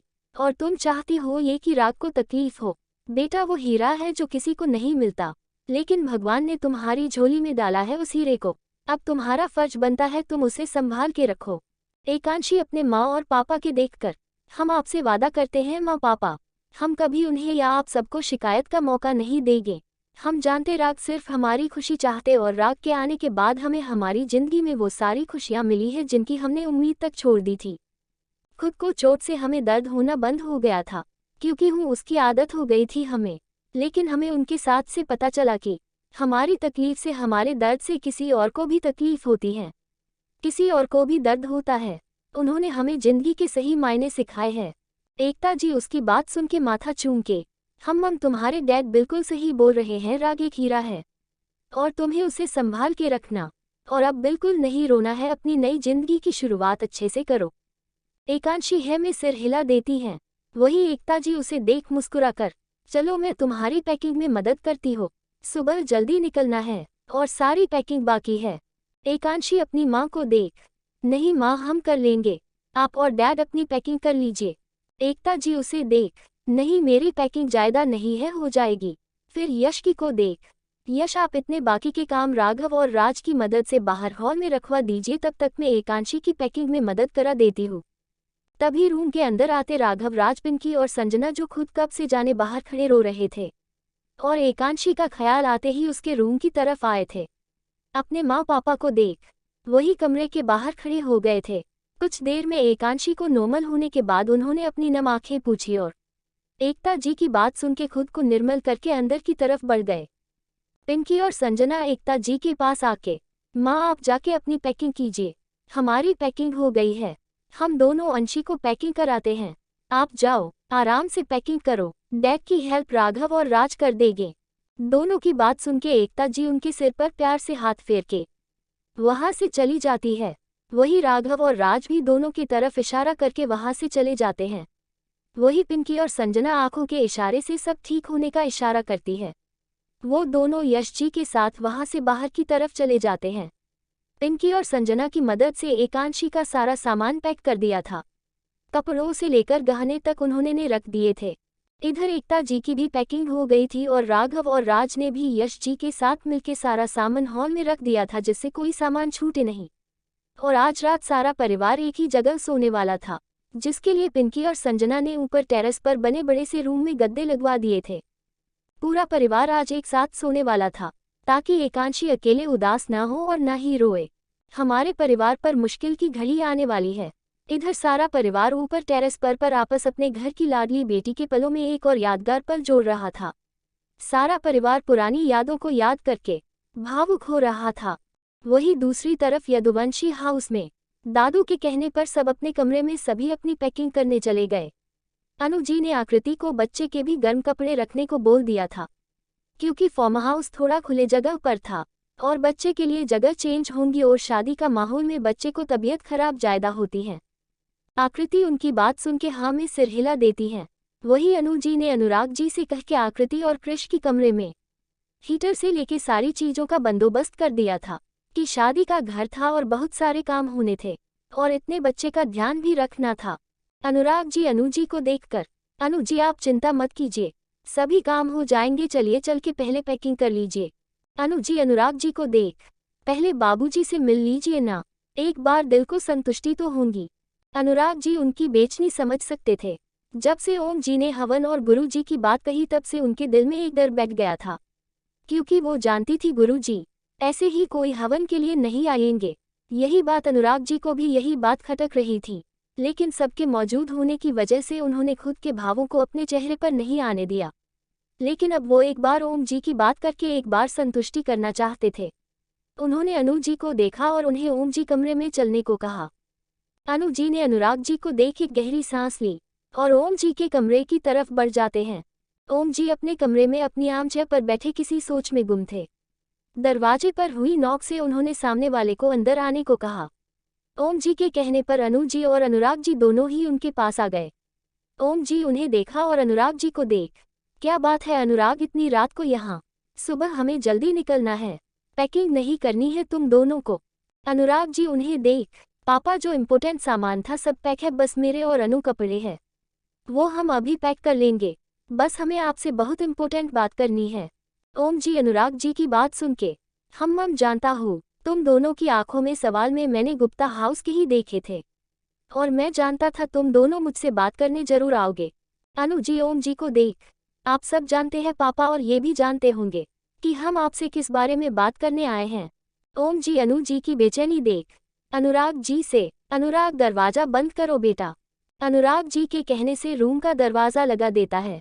ओम जी दोनों को देखते हैं, उसके बाद गहरी सांस लेके, कल गुरुजी आ रहे हैं। जायदा हम भी नहीं जानते, बस इतना जान लो हमारे परिवार पर मुश्किल की घड़ी आने वाली है, और उसके लिए हमें खुद को मजबूती से तैयार करना होगा। अनु जी उनकी बात सुन के, पापा कहीं बचपन में जो गुरुजी राग को लेके कहा था वो सच? आगे के शब्द वो नहीं बोल पाए। आखिर कैसे अपने बेटे के लिए ऐसा सोच पाती? ओम जी से उनकी आंखों की नमी छुप नहीं सकी, लेकिन वो भी क्या कर सकते थे। राग की चिंता उन्हें भी थी, इसलिए वो खड़े होकर अनु जी के पास आके, अनु जी बेटा हम सिर्फ अपनी तरफ से कोशिश कर सकते हैं, बाकी विधि का विधान है जिसका हमें सामना करना होगा, और बाकी की बातें कल गुरुजी बताएंगे। उन्होंने कुछ पूजा बताई है जो कल करनी है, तब बस सब सही हो जाएं। उसके बाद जो राग के सिर पर मुसीबत का साया काफी हद तक कम हो जाएगा। गुरुजी के कहा ये असर सिर्फ काम होगा, पूरी तरह जाएगा नहीं। बाकी का एकांशी की हाथ रेखाएं देखकर बताएंगे वो कि किसका कितना असर होगा, क्योंकि राग की जिंदगी अब एकांशी के साथ जुड़ी है, बाकी इससे ज्यादा हम भी नहीं जानते हैं। फिर अनुराग को देख, अनुराग ये आप दोनों जानते हो, राग के जन्म के वक्त ही गुरुजी ने बताया था कि उसकी उम्र लंबी नहीं है, लेकिन गुरुजी ये भी कहा था बाकी भविष्य में कुछ भी हो सकता है, राहु और काल बदल भी सकते हैं, जिनमें राग की हमसफर और राग के कर्म उसे जीवन दान दे सकते हैं। और हम जानते हैं, इसलिए ही आपने उन्हें डॉक्टर की लाइन में भेजा, वरना आपके बेटे का सपना फौजी बनने के था। आपके मन में उसके बचपन से ही डर बैठ गया, और सच बताए ये डर हमारे मन में भी था, क्योंकि फायजी पहले ही अपनी जान हथेली पर लेके चलते हैं, और ऐसे में हर बच्चे की जिंदगी की छोटी लिखी थी। पर आप देखना राग ने इतने लोगों की जिंदगी बचा के जाने कितनी दुआ अपने सिर पर ली है, और उनका असर जरूर होगा। कुछ नहीं होगा हमारे राग, इसलिए भविष्य की सोच आज को खराब मत कीजिए। आपके चेहरे पर चिंता के भाव के बच्चों को शक हो जाएगा, और अभी सब साथ रहने वाले हैं। आप खुद को नॉर्मल नहीं रख पाए तो यश और एकता भी परेशान होंगे, इसलिए आगे की चिंता छोड़ बस आज कीजिए। आप जाके पैकिंग कीजिए, और हाँ राग को एक बार याद दिला देना वो कुछ खाए नहीं, बाकी चाय या कॉफी दे दिन उसे, लेकिन अंशी को निर्जल रहना है। अनु जी हाँ में सिर हिला देती हैं। अनुराग जी और अनु जी ओम जी को गुड नाइट कह के वहां से चले जाते हैं। उनके जाने के बाद ओम जी भी गहरे चिंतन में गुम हो जाते हैं। वो अपनी पत्नी की फोटो के आगे आके, आपके जाने के बाद हमारे अंदर हमारे राग को खोने की शक्ति नहीं है आशा। आपके पोते को आपके आशीर्वाद की जरूरत है, आपके पोते पर अपनी कृपा दृष्टि बनाए रखना। हमारे राग ने कभी किसी का बुरा नहीं चाहा, उसके दिल सोने जितने साफ है, जिसमें सबके लिए सिर्फ प्यार है, और हम जानते हैं हमारा भगवान हमारे बच्चे के साथ कुछ बुरा नहीं करेंगे, न ही उस बच्ची से अब उसकी खुशियां छीनेंगे। बचपन से लेके अब तक उस बच्ची ने खोया है, लेकिन अब उसकी जिंदगी में खुशियां आई है, और भगवान इतना निर्दयी नहीं है उस बच्ची को कुछ पल की खुशियां देके उसे फिर से नीरस कर देंगे। ओम जी ने अपना सामान भी पैक कर लिया था, और बैग पर आके लेट गए। जहां गुप्ता परिवार इस घर से अपनी लाडली के विदा होने पर ही विचलित थे, और सभी एक साथ सो रहे थे, वही यदुवंशी हाउस में घर के बड़ों की रात चिंता में बीती। सबके लिए कहना आसान था, लेकिन अनु जी एक माँ थी, अपने बेटा की चिंता कैसे नहीं होती। उनकी सारी रात करवट बदलते निकली। अगली सुबह 4 बजे ही वो उठ गई। वो उठ के जाती उससे पहले अनुराग जी उन्हें बाहों में भरकर, इतनी सुबह कहाँ जा रही हो अनु? सारी रात तुमने इधर से उधर करवट लेते निकाली है, अभी तो आराम कर लो। अनु जी उन्हें देख, इसका मतलब आप ही जाग रहे थे। एक बाप को कैसे नींद आ सकती है जिसके बेटे की जिंदगी में खतरे का साया मंडरा रहा हो? जब तक एक बार गुरु जी से बात करके तसल्ली नहीं होंगी, तब तक कहाँ चैन पड़ेगा। जानता हूँ तुम माँ हो, मुझसे 9 महीने रिश्ता जायदा है तुम्हारा उसके साथ, लेकिन मैं भी बाप हूँ, अपने बच्चे की कर एक खरोच बर्दाश्त नहीं कर सकता। फिर उन्हें देख, अभी थोड़ी देर और आराम कीजिए आप। वैसे भी आज से शादी की रस्मों और आज गुरु की पूजा की विधि में आपको आराम करने का समय नहीं मिलेगा। अभी 1 घंटा आराम से सो जाए, 5 बजे जगा दूंगा मैं आपको। ठीक है। अनु जी अनुराग की बात सुन के सो जाती है। वही अनुराग जी उन्हें साइड देख सुकून भरी सांस लेते हैं। वो समझ सकते थे एक माँ और क्या बीतती है। इधर 2 घंटे बाद सुबह के 6 बज गए थे। पूरा गुप्ता हाउस में भगदड़ मची हुई थी। कोई नहा रहा था तो कोई सामान पैक कर रहा था। एकता जी हॉल में रखे सारे सामान को एक बार और चेक कर रही थी। ओम जी में फार्म हाउस पर पहले ही वर्कर भेज दिए थे, इसलिए उन्होंने यश जी की फ़ोन करके बोला था जो वैसा सामान है वो फार्म हाउस में भेज दे, बाकी का सामान अपने साथ ले आएं। और राग एकांशी को लेने आएगा, दोनों साथ ही आ जाएंगे, आप सब आ जाना। और एकांशी को बोलना अभी पूजा से पहले कुछ खाए पिए नहीं। ओम जी की बात सुन के यश जी ठीक है कहा और फ़ोन रख दिया। उसके बाद सबको जल्दी कहने को कहा। गुड़िया एकांशी जो अभी अभी उठी थी, जी पापा बेटा हम सब निकलेंगे, तुम्हें लेने राग आएंगे, तुम उनके साथ फार्म हाउस जाना हो। जी पापा। इधर अनु जी की नींद हड़बड़ा के खुली। सारी रात ने सोने की वजह से अनुराग जी के स्पर्श से उनकी आंख लग गई और अनुराग जी ने भी उन्हें नहीं उठाया। वो जानते थे अनु जी सारी रात नहीं सोई है। ओम जी उन्हें जब अनु जी के बारे में पूछा तो उन्होंने यही जवाब दिया, सारी रात नहीं सोई, सुबह आंख लगी तो मैंने उसे जगाया नहीं है। ओम जी अनु जी के दिल की हालात समझ सकते थे। उन्होंने हाँ में सिर हिलाया और सारा सामान लोड करने की बोल दिया। कृष्ण और अनुराग जी वकर से सारा सामान लोड कर दिया। वही ओम जी सबको 8 बजे तक पहुंचने की बोल खुद पहले ही ड्राइवर के साथ फार्म हाउस के लिए निकल गए। वही अनु जी हड़बड़ा के टाइम देखा और अपने बगल में अनुराग जी को न देख ये कहा गए इन्होंने हमें जगाया भी नहीं। तभी बाहर से अनुराग जी आते हुए हाथ में चाय लिए थे। अनु जी उन्हें देख आपने मुझे जगाया क्यों नहीं, कितने काम थे आज, हमें आज फार्म हाउस के लाए निकलना भी है, पता नहीं पापा क्या सोच रहे होंगे। अनुराग जी अनु जी को हाइपर होते देख उनके पास आके चाय को टेबल पर रखते हैं। रिलैक्स, कुछ नहीं हुआ, सारा काम हो गया है, सब रेडी है। पापा ने भी कुछ नहीं कहा और उन्होंने ही कहा तुम्हें थोड़ा और सोने दो, और वो फार्म हाउस के लिए निकल गए हैं। कृष्ण आकृति और बच्चा भी वहां जाने के लिए रेडी है। राग एकांशी को लेके उसके साथ ही फार्म हाउस पर आएगा, पापा ने कहा है। और बच्चे मैं और तुम, मैं रेडी हूँ, हमारा सामान भी मैंने गाड़ी में लोड करवा दिया है, बस तुम ये चाय पियो और नहा के रेडी हो जाए फिर हम भी निकलेंगे। अनु जी अनुराग जी को देख ही सब आपने। अनुराग जी उन्हें देख नहीं, मैंने अकेले ने कुछ नहीं किया, पापा और तुम्हारे दोनों बच्चों ने मेरी हेल्प की है, क्योंकि घर में सब जानते हैं तुम कितना काम करती हो और अब इतना काम होगा उसके लिए तुम्हें आराम की जरूरत है। अब चुपचाप ये चाय पियो वरना ठंडी हो जाएगी। अनु जी हल्का सा मुस्कुरा देती है तो अनुराग जी उन्हें देख प्यार से अपने होंठ उनके माथे पर रखकर, सब अच्छा होगा बस तुम चिंता मत करना, ओके। हमारे घर के साथ कितने लोगों की दुआ है। अनु जी हाँ में सिर हिला देती हैं। उसके बाद अनुराग जी को रेडी होने को बोलती है। अनुराग जी उन्हें देख हम तुम जब तक चाय पियो मैं रेडी होके आता हूँ। अनु जी हाँ में सिर हिला के मैं अंशी को कॉल करके बताती हूँ, उसे व्रत करना है आज, आपने राग को बता दिया। हम पापा ने बोल दिया है। हम अनु जी ने अंशी के पास कॉल कर दिया। एकांशी हो अभी नहाने जा रही थी। अनु जी का कॉल देख, हेलो माँ, प्रणाम, खुश रहो बच्चा, नहा ली क्या तुम? नहीं माँ बस जा रहे थे। हम बच्चा आज अपने बाल धो लेना और बालों को बांधना नहीं, ठीक है? और हाँ लाल कलर की कोई साड़ी हो तो पहन लेना, जब तक पूजा नहीं हो जाती तुम कुछ खाना पीना नहीं बच्चा, ठीक है? थोड़ी देर में राग पहुंच जाएगा तुम्हारे पास। जी माँ हम ध्यान रखेंगे, ठीक है बच्चा। अंशी साड़ी की सुन के अपने बैग से एक लाल साड़ी निकालती है, उसके बाद पहले नहाती है फिर पिंकी को कॉल करती है। अंशी का कॉल देख पिंकी, ये अंशी मुझे कॉल क्यों कर रही है? राघव आप सामान गाड़ी में रखिए, मैं देख कर आती हूँ अंशी को क्या चाहिए। पिंकी वहां से एकांशी के रूम में आती है जो पेनीकोट ब्लाउज में खड़ी थी। क्या हुआ अंशी? भाभी माँ हमारी मदद कीजिए माँ साड़ी पहनने में, माँ का फ़ोन आया है, उन्होंने कहा है कि मुझे साड़ी पहननी है।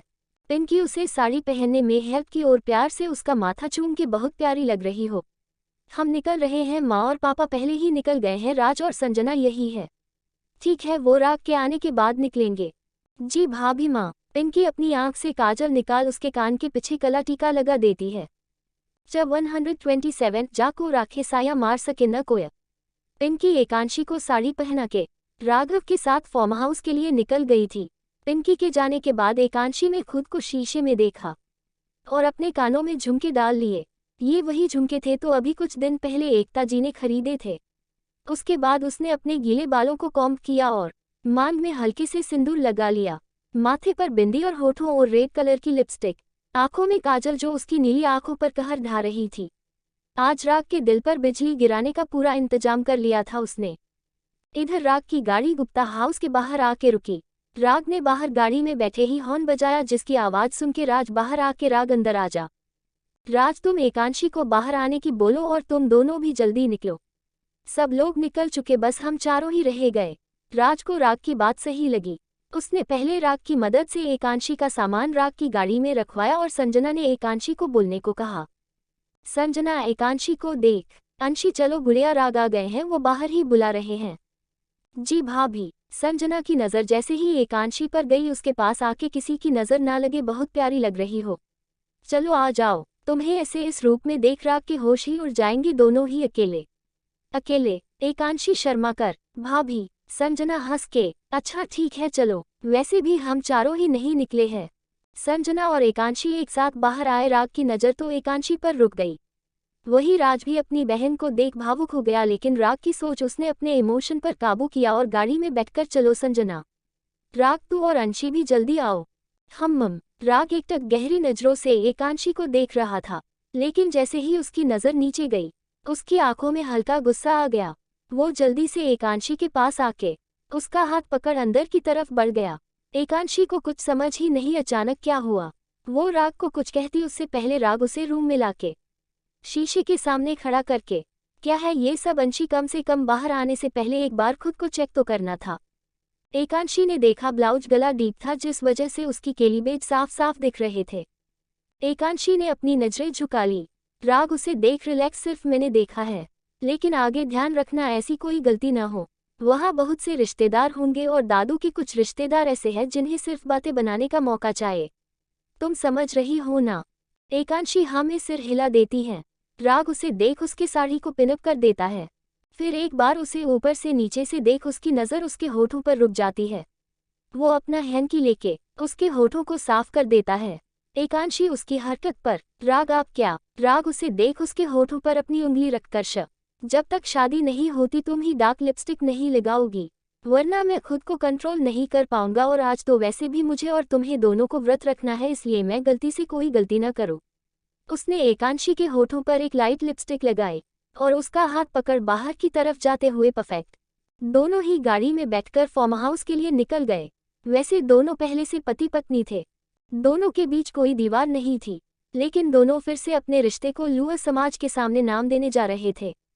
पहले अंशी घूंघट में थी, लेकिन आज वो पूरे समाज में राग की पत्नी के नाम से जानी जाने वाली थी। वैसे तो यश जी ने पहले ही उसके बर्थडे पार्टी में अपनी बेटी और राग की पत्नी के रूप में सबसे मिलवा दिया था, लेकिन उनकी शादी की रस्में सारी नहीं हुई थी और अब उनकी रस्मों में मीडिया से लेकर हर कोई शामिल होने वाला था। आखिर राग वर्ल्ड का जाना माना डॉक्टर था और ओम जी का नाम वर्ल्ड की टॉप कंपनी में आता था। इधर अनु जी और एकता जी ने मिलकर गुरु के हिसाब से सात्विक भोजन बना लिया था। ओम जी कहने ला अनुराग जी में अपनी बहू के स्वागत के लिए इंतजाम कर दिए थे। गुरु काफी देर पहले ही फार्म हाउस आ गए थे। कुछ देर आराम करके अब पूजा की तैयारी कर रहे थे। बस इंतजार था तो राग और एकांशी का। अनु जी मायके वाले यहाँ मौजूद थे। ओम जी के गांव से भी उनके परिवार के सदस्य यहाँ आ गए थे। तभी दो गाड़ी एक साथ फार्म हाउस में आके रुकी। अनुराग की के इशारे से ढोल वालों में ढोल बजाना शुरू कर दिया था। पहले राज और संजना निकले और राग और एकांशी के निकलने के बाद उनके पीछे हो लिए। अनुराग जी इशारे पर ही उनके ऊपर फूलों की बारिश होने लगी, जिसे देख एकांशी के चेहरे पर मुस्कुराहट आ गई। राग में उसका हाथ थामा हुआ था। जैसे ही गुरुजी की नजर आते ही दोनों जोड़े पर पड़ी। एकांशी के चेहरे का तेज, उसके चेहरे पर मासूमियत और होठों पर निश्चल मुस्कान देख गुरुजी मुस्कुरा दिए। उनके चेहरे पर सुकून उभर आया, जैसे प्यासे को पानी मिल जाता है। उनके चेहरे को फोर्स देख रहे ओम जी से उनके होठों की मुस्कुराहट छिप नहीं सकी। गुरुजी की नज़र जब ओम जी पर गई, वो उन्हें आंखों के इशारे से आश्वस्त करते हैं, जिसे ओम जी की चिंता काफी हद तक शांत हो गए। इधर राग और एकांशी अंदर मीडिया वालों में सारी रिकॉर्डिंग की थी। राग और एकांशी साथ थे। राग की नज़र गुरुजी और गई, उसके बाद वो एकांशी का हाथ पकड़े गुरुजी के पास आ गया। राग ने एकांशी को गुरु के पैर छूने का इशारा किया तो एकांशी ने अपने सिर पर पल्लू रख लिया, जिसमें राग में उसकी मदद की। ये देख गुरुजी समेत सबके चेहरे पर मुस्कुराहट आ गई। वही ओम जी के गांव से आए लोग तरह तरह की बातें बनाने लगे। कितने बेशर्मी दिखा रहे हैं ये दोनों, ये भी घर के बड़े खड़े हैं, देखो तो कैसे हाथ पकड़ रखा है दोनों ने। इधर दोनों ने गुरुजी के पैर छुए तो गुरुजी दोनों के सिर पर हाथ रख सदा खुश रहो। भगवान तुम्हें आने वाली तकलीफों से लड़ने की शक्ति दे। फिर एकांशी को देख अखंड सौभाग्यवती भव। गुरु जी के मुंह से ये शब्द सुन के अनुराग जी, अनु जी और ओम जी के चेहरे पर खुद ही खुद मुस्कुराहट आ जाती है। गुरु के आशीर्वाद के बाद गुरु जी दोनों को पूजा में बैठने को बोलते हैं। राग और एकांशी दोनों ही पूजा में बैठ गए थे। गुरु जी ने अपने एक चेले को कुछ इशारा किया, उसके बाद वो चेला एक थैला लेके और गुरु जी को पकड़ा दिया। गुरु जी ने उसमें से चुनरी निकाली और पिंकी को इशारा करके, बेटा इधर आओ। पिंकी गुरु जी के पास आके, जी गुरु जी। गुरु जी उसे थैली में से चुनरी निकालकर माता की चरणों में रखकर पिंकी को देते हैं। बेटा ये राग की अर्धांगी के सिर पर उड़ाओ, तुम बड़ी बहन हो राग की, और उसके बाद दोनों का गठबंधन करो। पिंकी गुरुजी के हिसाब से एकांशी के सिर पर चुनरी उड़ाती है, उसके बाद दोनों का गठबंधन कर देती है। सभी वही उनके पीछे बैठ गए थे। गुरुजी सारी विधि एकांशी और रह के हाथों करा रहे थे। करीब 2 घंटे पूजा होने के बाद गुरुजी फेरों पर पहनाने वाला मंगलसूत्र और सिंदूर लाने को बोलते हैं। अनु जी तुरंत दोनों चीज गुरुजी को देती है। गुरु उनके साथ कुछ पूजा करके अनु जी के हाथों में देके ध्यान रहे फेरों के वक्त ये सिंदूर और मंगलसूत्र ही बच्ची को पहनाया जाए। उसके बाद एकांशी को देख, बेटा जी आप भी ध्यान रखना, यही मंगलसूत्र और यही सिंदूर जिंदगी भर आप अपने पास रखेगी। जैसे आपको लगे सिंदूर खत्म होने वाला है, उसमें पहले ही सिंदूर डाल लेना, सिंदूर की डब्बी पूरी खाली नहीं होने देना। एकांशी गुरु जी की बात सुन के एकांशी की नज़र उसके सामने उठ जाती है। राग उसे देखने लगता है।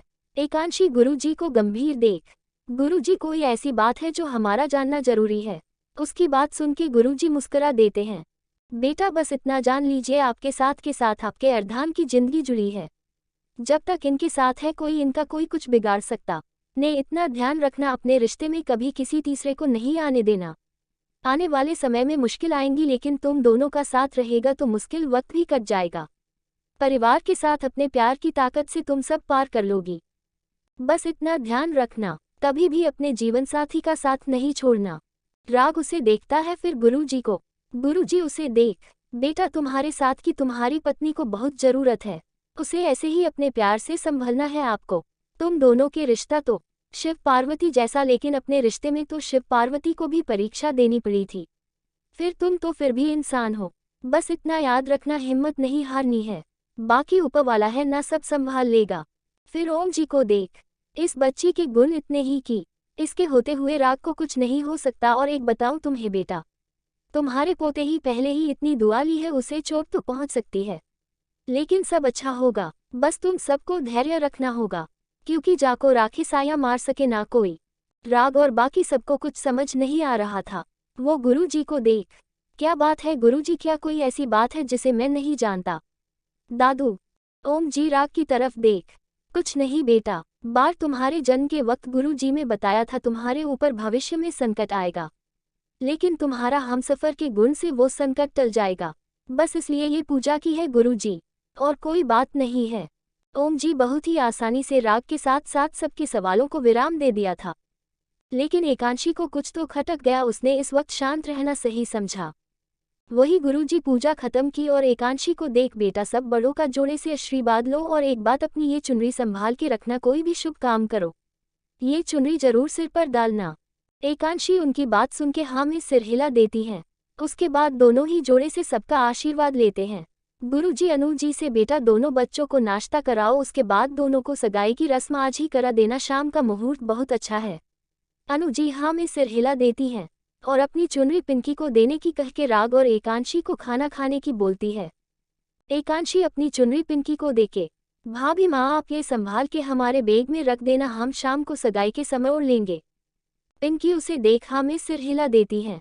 उसके बाद एकांशी अनु जी के पास आके, माँ आप राग को खाना खिलाओ, हम अभी आए। एकांशी वहां से जाती उससे पहले राग उसका हाथ पकड़, दोपहर के 2 बजे है, सुबह से तुमने न पानी पिया है न कुछ खाया है, पहले कुछ खाओ पियो, उसके बाद जाना जहां जाना है। एकांशी राग की बात सुन के, राग आप शुरू कीजिए, हम बस अभी आए। वहां सिर्फ दोनों के अलावा कोई नहीं था।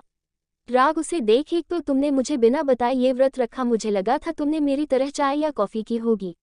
अगर मैंने अभी दी और माँ की बात नहीं सुनी होती तो मुझे पता ही नहीं चलता कि तुमने सुबह से पानी नहीं पिया। अब चुपचाप इसे पहले बेहोश होके गिरो, खाना खाओ। राग की बात सुन के एकांशी उसे फिर से कन्विंस करने की कोशिश करती है। लेकिन राग बीच में ही उसे गुस्से से, अगर थप्पड़ नहीं खाना है तो चुपचाप पहले खाना खाओ। राग उसे वही छोड़कर वहां आ जाता है जहां अनुजी दोनों के लिए खाना लगा रही थी। एकांशी राग को जाते देख इन्हें क्या हुआ, ये इतने गुस्से में क्यों है? वो मुंह बना के चल अंशी, इससे पहले उनका गुस्सा तुझ पर उतरे। एकांशी भी राग के पीछे आ जाती है और अनुजी पहले दोनों को जूस देती, उसके बाद खाना देती है।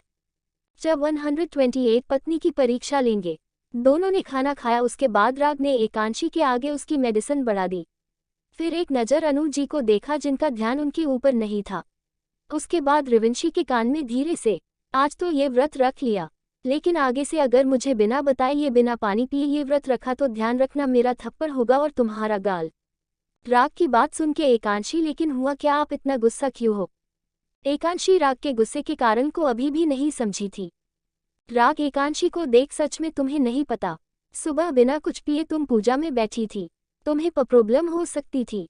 राग बात सुन के एकांशी, लेकिन हुई तो नहीं न, आप बेकार ही हमारी चिंता कर रहे हो, हम बिल्कुल ठीक है और हमें कुछ नहीं हुआ है। राग उसे देख, यही तुम्हारे लिए सही है। राग गुरुजी के बात से पहले ही परेशान था और उसका ये गुस्सा एकांशी पर निकल रहा था। एकांशी राग की परेशानी भाप चुकी थी, इसलिए उसने एक नज़र सबको देखा, किसी का ध्यान उनके ऊपर नहीं था। उसके बाद वो राग का हाथ पकड़ एक तरफ ले आई। ये फार्म हाउस का बैक एरिया था जहां कोई भी आता जाता नहीं था। एकांशी ने राग का हाथ छोड़ा और वही पास रखी बेंच पर उसे बिठाते हुए उसके पैरों के पास बैठ गई। क्या बात है, आप परेशान लग रहे हो? राग उसे देख अपनी नजरें चुराते हुए, कुछ नहीं, तुम्हें ऐसे ही लग रहा है। एकांशी राग का चेहरा अपने हाथों में लेके उसकी आंखों में झांक कर, आप एक बात जानते हो, आप हमसे चाह कर भी झूठ नहीं बोल पाते और कोशिश भी करते हो, लेकिन फिर आपके दिल और दिमाग की हलचल हमारा दिल सुन लेता है। इतना गहरा रिश्ता हमारा हमारे माँ बाप से भी नहीं है जितना हमारा आपसे है, क्योंकि माँ के साथ ने हमें आपसे रिश्ता जुड़ने के बाद वक्त मिला है और डैड के साथ तो हमारे रिश्ते में अलग ही दूरी थी। गुरुजी की बातों को लेके परेशान हो ना आप। राग एकांशी की तरफ देखता है। एकांशी उसे देख खड़ी होके प्यार से उसका माथा चूम लेती है। चिंता मत कीजिए महादेव, जब हमारा साथ लिखा है तो कैसे हमारे बीच दूरी ला सकते हैं। और फिर महादेव परीक्षा उनकी ही लेते जो उन्हें लगता उनकी परीक्षा पास कर लेगा, और उनकी परीक्षा से रिश्ते और निखरता है। राग एकांशी की आंखों में देख, मैं कुछ नहीं जानता, मैं सिर्फ इतना जानता हूँ, मैं तुम्हारे बिना नहीं रह सकता। तुम मुझे मेरी सांसों से ज्यादा जरूरी हो। है परीक्षा में सफल हो जाएगा, लेकिन अगर तुम्हारे महादेव ने हमारे रिश्ते में दूरी लाई वो बर्दाश्त नहीं कर पाऊंगा। राग आप शांत हो जाए, हम समझते हैं ये सब भविष्य की बातें जिन्हें सोच के आप अपना आज खराब कर रहे हो। राग उसे देख, नहीं, तुम नहीं समझ रही अंशी, मैं तुम्हारे बिना मेरी जिंदगी सोच भी नहीं सकता। एकांशी राग को हाइपर होते देख, राग तो कौन कह रहा है आपको आप हम दूर हो, कोई दूर नहीं कर रहा आपको हमसे दूर, बल्कि अब तो हम दोनों सारी रस्मों के साथ एक दूसरे के साथ बंधने वाले हैं। आप एक डॉक्टर हो राग, आप इतना नेगेटिव कैसे हो सकते हो? बी पॉजिटिव, हमें हमारे पेशे में यही सिखाया जाता है। भविष्य में क्या होगा ये भविष्य पर छोड़ दीजिए, आप बस हमारे आज को जी लीजिए। इतना बोल एकांशी ने बिना राग को सोचने समझने का मौका दिए उसके होठों पर अपने होठ रख दिए। एक बार तो राग को कुछ समझ नहीं आया, वो एकदम ब्लैक हो गया था, लेकिन एकांशी की किस महसूस कर उसने भी उसे किस बैक किया। करीब 10 मिनट बाद एकांशी की सांस उखड़ने लगी, तब जाके राग में उसे छोड़ा। उसने उसे अपने सीने से लगाया और उसकी कमर सहलाने लगा। रिलैक्स, कुछ नहीं हुआ। कमाल है यार, हमारी शादी को 1 साल जो जाएगा और फिर से शादी भी हो रही है, लेकिन तुम्हें अभी तक किस करनी नहीं आई। तुम्हें ये भी नहीं पता किस करते वक्त सांस कैसे लेते हैं। राग की बात सबके एकांशी शर्मा कर राग उसे बाहों में भर के हंस पड़ता है। राग उसे देख प्यार से उसका माथा चूम के, मुझे नहीं पता था मेरी खरगोशनी इतनी बोल्ड है। एकांशी राग की बात सुन के उसके सीने से हट के उसे घूरने लगती है। राग उसे देख, ओके रिलैक्स, मैं कुछ नहीं बोल रहा। उसके बाद प्यार से उसका माथा चूम, तुम अंदर जाओ, मैं थोड़ी देर में आता हूँ। एकांशी उसे देख, लेकिन क्यों? राग उसे देख, मैं बिल्कुल ठीक हूँ अंशी, लेकिन अंदर दादू के कुछ ऐसे गेस्ट हैं, मेरा मतलब हमारे गांव से कुछ फैमिली मेंबर ऐसे आए हैं जो बहुत ही नैरो माइंड है। हम दोनों के साथ देख वो लोग तरह तरह की बातें बनाएंगे और शादी का माहौल खराब होगा। और तुम ध्यान रखना, जब तक गांव के लोग यहाँ हैं कोई डीप गले के कपड़े नहीं पहनो। हम ठीक है, हम ध्यान रखेंगे। हम जाते हैं, आप भी जल्दी आना। हम शाम को सगाई के लिए वो पिंक वाला लहंगा ही पहनना। एकांशी राग को देखा में सिर हिला देती है। एकांशी राग के कहने पर पहले खुद वहां से चली जाती है। उसके कुछ देर बाद राग वहां आता है। वो अंदर आके एकांशी को देखता है, लेकिन एकांशी वहां नहीं थी। वो तो अंदर आते ही गुरु के कमरे को तरफ बढ़ गई थी। खाना खाने से पहले भी एक बार गुरुजी मिलना चाहती थी, लेकिन राग की जिद के आगे वो हार मान गई। वही गुरुजी जो अपने कमरे में आराम कर रहे थे। एकांशी को देख, आइए बेटा, हम आपकी ही राह देख रहे थे। एकांशी गुरुजी को असमंजस से देखती, उसके बाद आपको कैसे पता चला हम आपसे मिलने आएंगे? गुरुजी उसकी बात सुन के मुस्कुरा दिए। बस जब हमने आपको समझाया, आपकी आंखों में बेचनी देखी, इसलिए हमें लगा आप हमसे मिलने जरूर आएंगी। आइए बैठिए। एकांशी गुरु को देख उनके पास बैठ जाती है। गुरुजी उसे देख, जो आपको बताने वाले हैं वो आपके सास ससुर और ओम के अलावा किसी को नहीं पता। लेकिन अब तुम राग की अर्धांग हो और तुम्हारे उसके बारे में जानने का पूरा हक है। बेटा, राग के जन्म पर जब हम उसकी कुंडली देखी, उसकी उम्र बहुत छोटी है। राहु केतु शनि उसकी कुंडली में विराजमान थे, लेकिन तुमसे उसके गुण जुड़ने के बाद उसके ऊपर से मौत का साया है चुका है। क्योंकि विवाह से पहले हम अकेले होते हैं, हमारे गुण अकेले होते हैं, और विवाह के पश्चात हम दो हो जाते हैं। दो मतलब अर्धंग, आधे आधे। शरीर से बेशक पति पत्नी दो होते हैं, लेकिन आत्मा और रूह उनकी एक होती है। और जितना प्रेम गहरा होता है, उस इंसान का दिल से दिल का नाता उतना ही गहरा होता है। तुम्हारा और राग का रिश्ता भी ऐसा ही है, जैसा कि मैंने पूजा के समय भी बताया था। तुम दोनों के रिश्ता शिव पार्वती जितना पवित्र और पावन है, तो उनकी तरह परीक्षा तो तुम्हें भी देनी होगी। फिर प्रेम में जब तक परीक्षा नहीं दी, वो प्रेम कैसा है? राग के गुण तुम्हारे गुणों से मिलने के बाद उसके ऊपर ग्रह का असर कम हुआ है, लेकिन संकट है, तुम्हें हिम्मत नहीं हारनी है। मुसीबत आएगी, लेकिन फिर भी तुम्हें खुद को मजबूत रखना है। बस अपने महादेव से अपना भरोसा कम नहीं होने देना। फिर उसके सिर पर हाथ रख। भगवान तुम्हारी पहले ही बहुत परीक्षा के चुके हैं, लेकिन अब एक पत्नी की परीक्षा लेंगे। पैर डगमगाए तो बस अपने पति का साथ और उसका अपने प्रति प्यार याद कर लेना। समझ गई ना? बस अपने जहन से ये बात नहीं जाने देना कि भगवान परीक्षा उनकी ही लेते हैं जिन्हें वो ज्यादा प्रेम करते हैं। जाओ, अपनी शादी की रस्मों को दिल से जियो। कोई डर भय लेके रस्म नहीं करना, सब अच्छा होगा।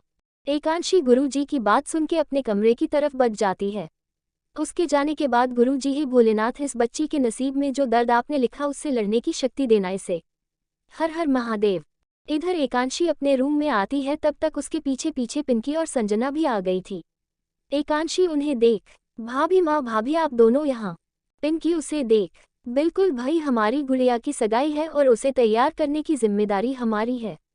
उसके बाद लहंगे का बैग बेड पर रखकर जाओ, जाके ये चेंज कराओ, तब तक मेकअप आर्टिस्ट भी आ जाएगी।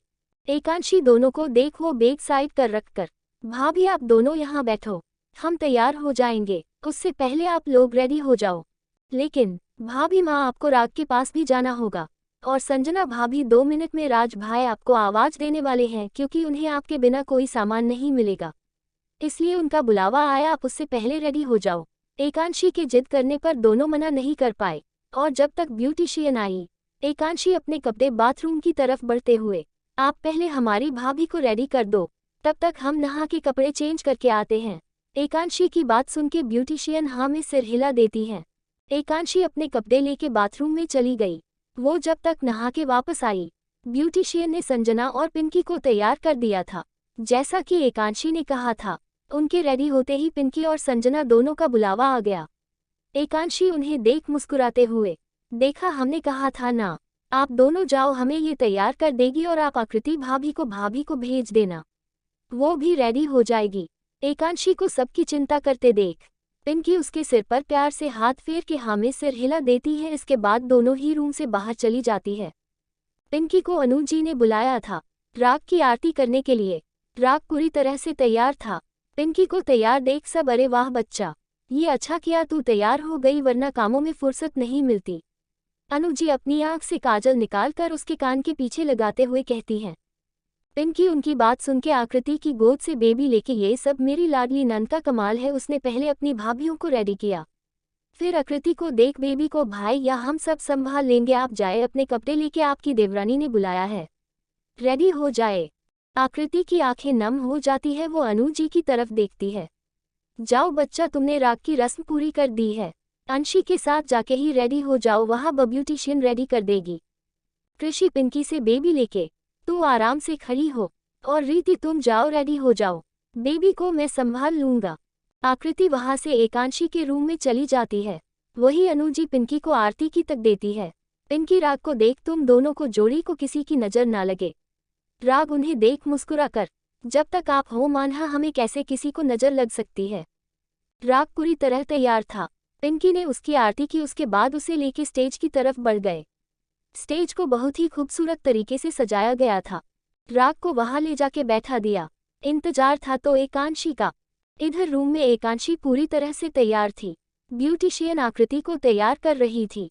आकृति तैयार होके संजना और पिंकी रूम में आके, चले अंशी, मेरा भाई इंतजार कर रहा है तुम्हारा, उसे इतना इंतजार भी मत कराओ। एकांशी की नजरें शर्म से झुक गई। उसके बाद तीनों उसे लेके नीचे स्टेज की तरफ बढ़ गई। राग की नजर जैसे ही उसके ऊपर गई, उसकी नजर वही थम गई। आखिर उसकी जान लगी इतनी खूबसूरत रही थी। एकांशी ने भी एक नजर उठा के राग को देखा, लेकिन एक के पल उसने अपने पलकों की झालर गिरा दी। राग की नजर उसका दिल धड़कने के लिए काफी थी। पिंकी, संजना और आकृति ने उसे स्टेज के पास ले जाके खड़ा कर दिया। वही राग उसके सामने आके अपना हाथ कर देता है। एकांशी सकुचाते हुए उसके हाथ में अपना हाथ रख देती है। उसके हाथों में कंपन महसूस कर राग में उसका कस के पकड़ किया, जैसे उस आश्वासन दे रहा हो वो हमेशा उसके साथ है। राग का साथ पाकर एकांशी भी काफी हद तक नॉर्मल हो गई थी। सगाई के लिए राग और एकांशी को स्टेज पर लाया गया। एकांशी को कांपते देख राग ने कसकर उसे थाम लिया और धीरे से, रिलैक्स, मैं हूँ साथ, हम दोनों एक दूसरे के लिए नहीं है, खुद को शांत करो। राग के बोलने से एकांशी काफी हद तक नॉर्मल हो गई थी। पिंकी और राज रिंग लेके स्टेज पर आए। वो राग की तरफ रिंग बढ़ा के, राग ये ले, पहना दे अंशी को। राग एक नजर राज को देख एकांशी की उंगली में रिंग पहना देता है। पिंकी एकांशी के हाथ में रिंग देके, अंशी लो, राग को पहनाओ। एकांशी एक नज़र पिंकी को देखती है, उसके बाद उसके हाथ से रिंग लेके राग को पहना देती है। इसी के साथ दोनों के ऊपर फूलों की बारिश होने लगती है। राग और एकांशी वही पास रखे सोफे पर बैठ जाते हैं, जो स्पेशली उनके लिए ही लगाया गया था। उनके बैठने के बाद घर के सब बड़ों में उनके आशीर्वाद दिया।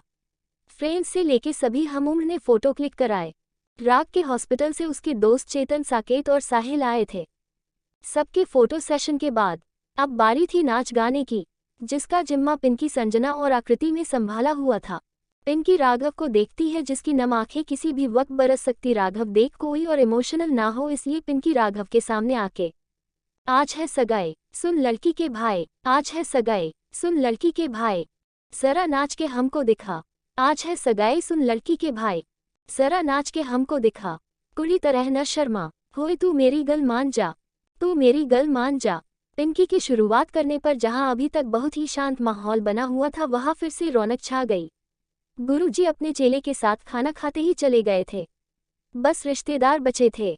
राघव पिंकी को देखता है, उसके बाद खड़े होकर उसके हाथ पकड़ उसे रोल करते हुए उसके करीब आ जाता है, जिससे पिंकी पीठ राघव के सीने से लग जाती है। राघव उसे देखकर, सबको नचाओ, नच नच के दिखाऊं, आ तू गले से लग जा, मुंडे से जरा आंख लड़ा, तू मेरी गल मान जा, होए तू मेरी गल मान जा। पिंकी राघव को देख शर्मा के एकता जी के पीछे छिप गई। इधर राग एकांशी को देख रहा था, जो अपनी गर्दन नीचे करके बैठी थी।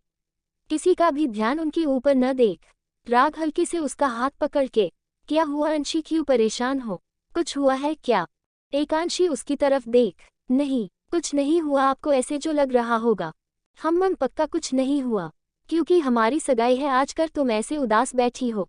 राग की बात सुन के एकांशी, नहीं हम ठीक है, हम उदास नहीं हैं, बस इतने लोगों के बीच में थोड़े कंफर्टेबल नहीं हो पा रहे।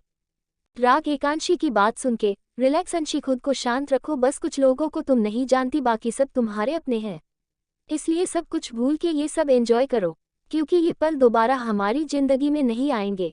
राग बोलने से एकांशी हाँ में सिर हिला देती है। उसकी बात सुन के अब वो काफी हद तक नॉर्मल हो गई थी।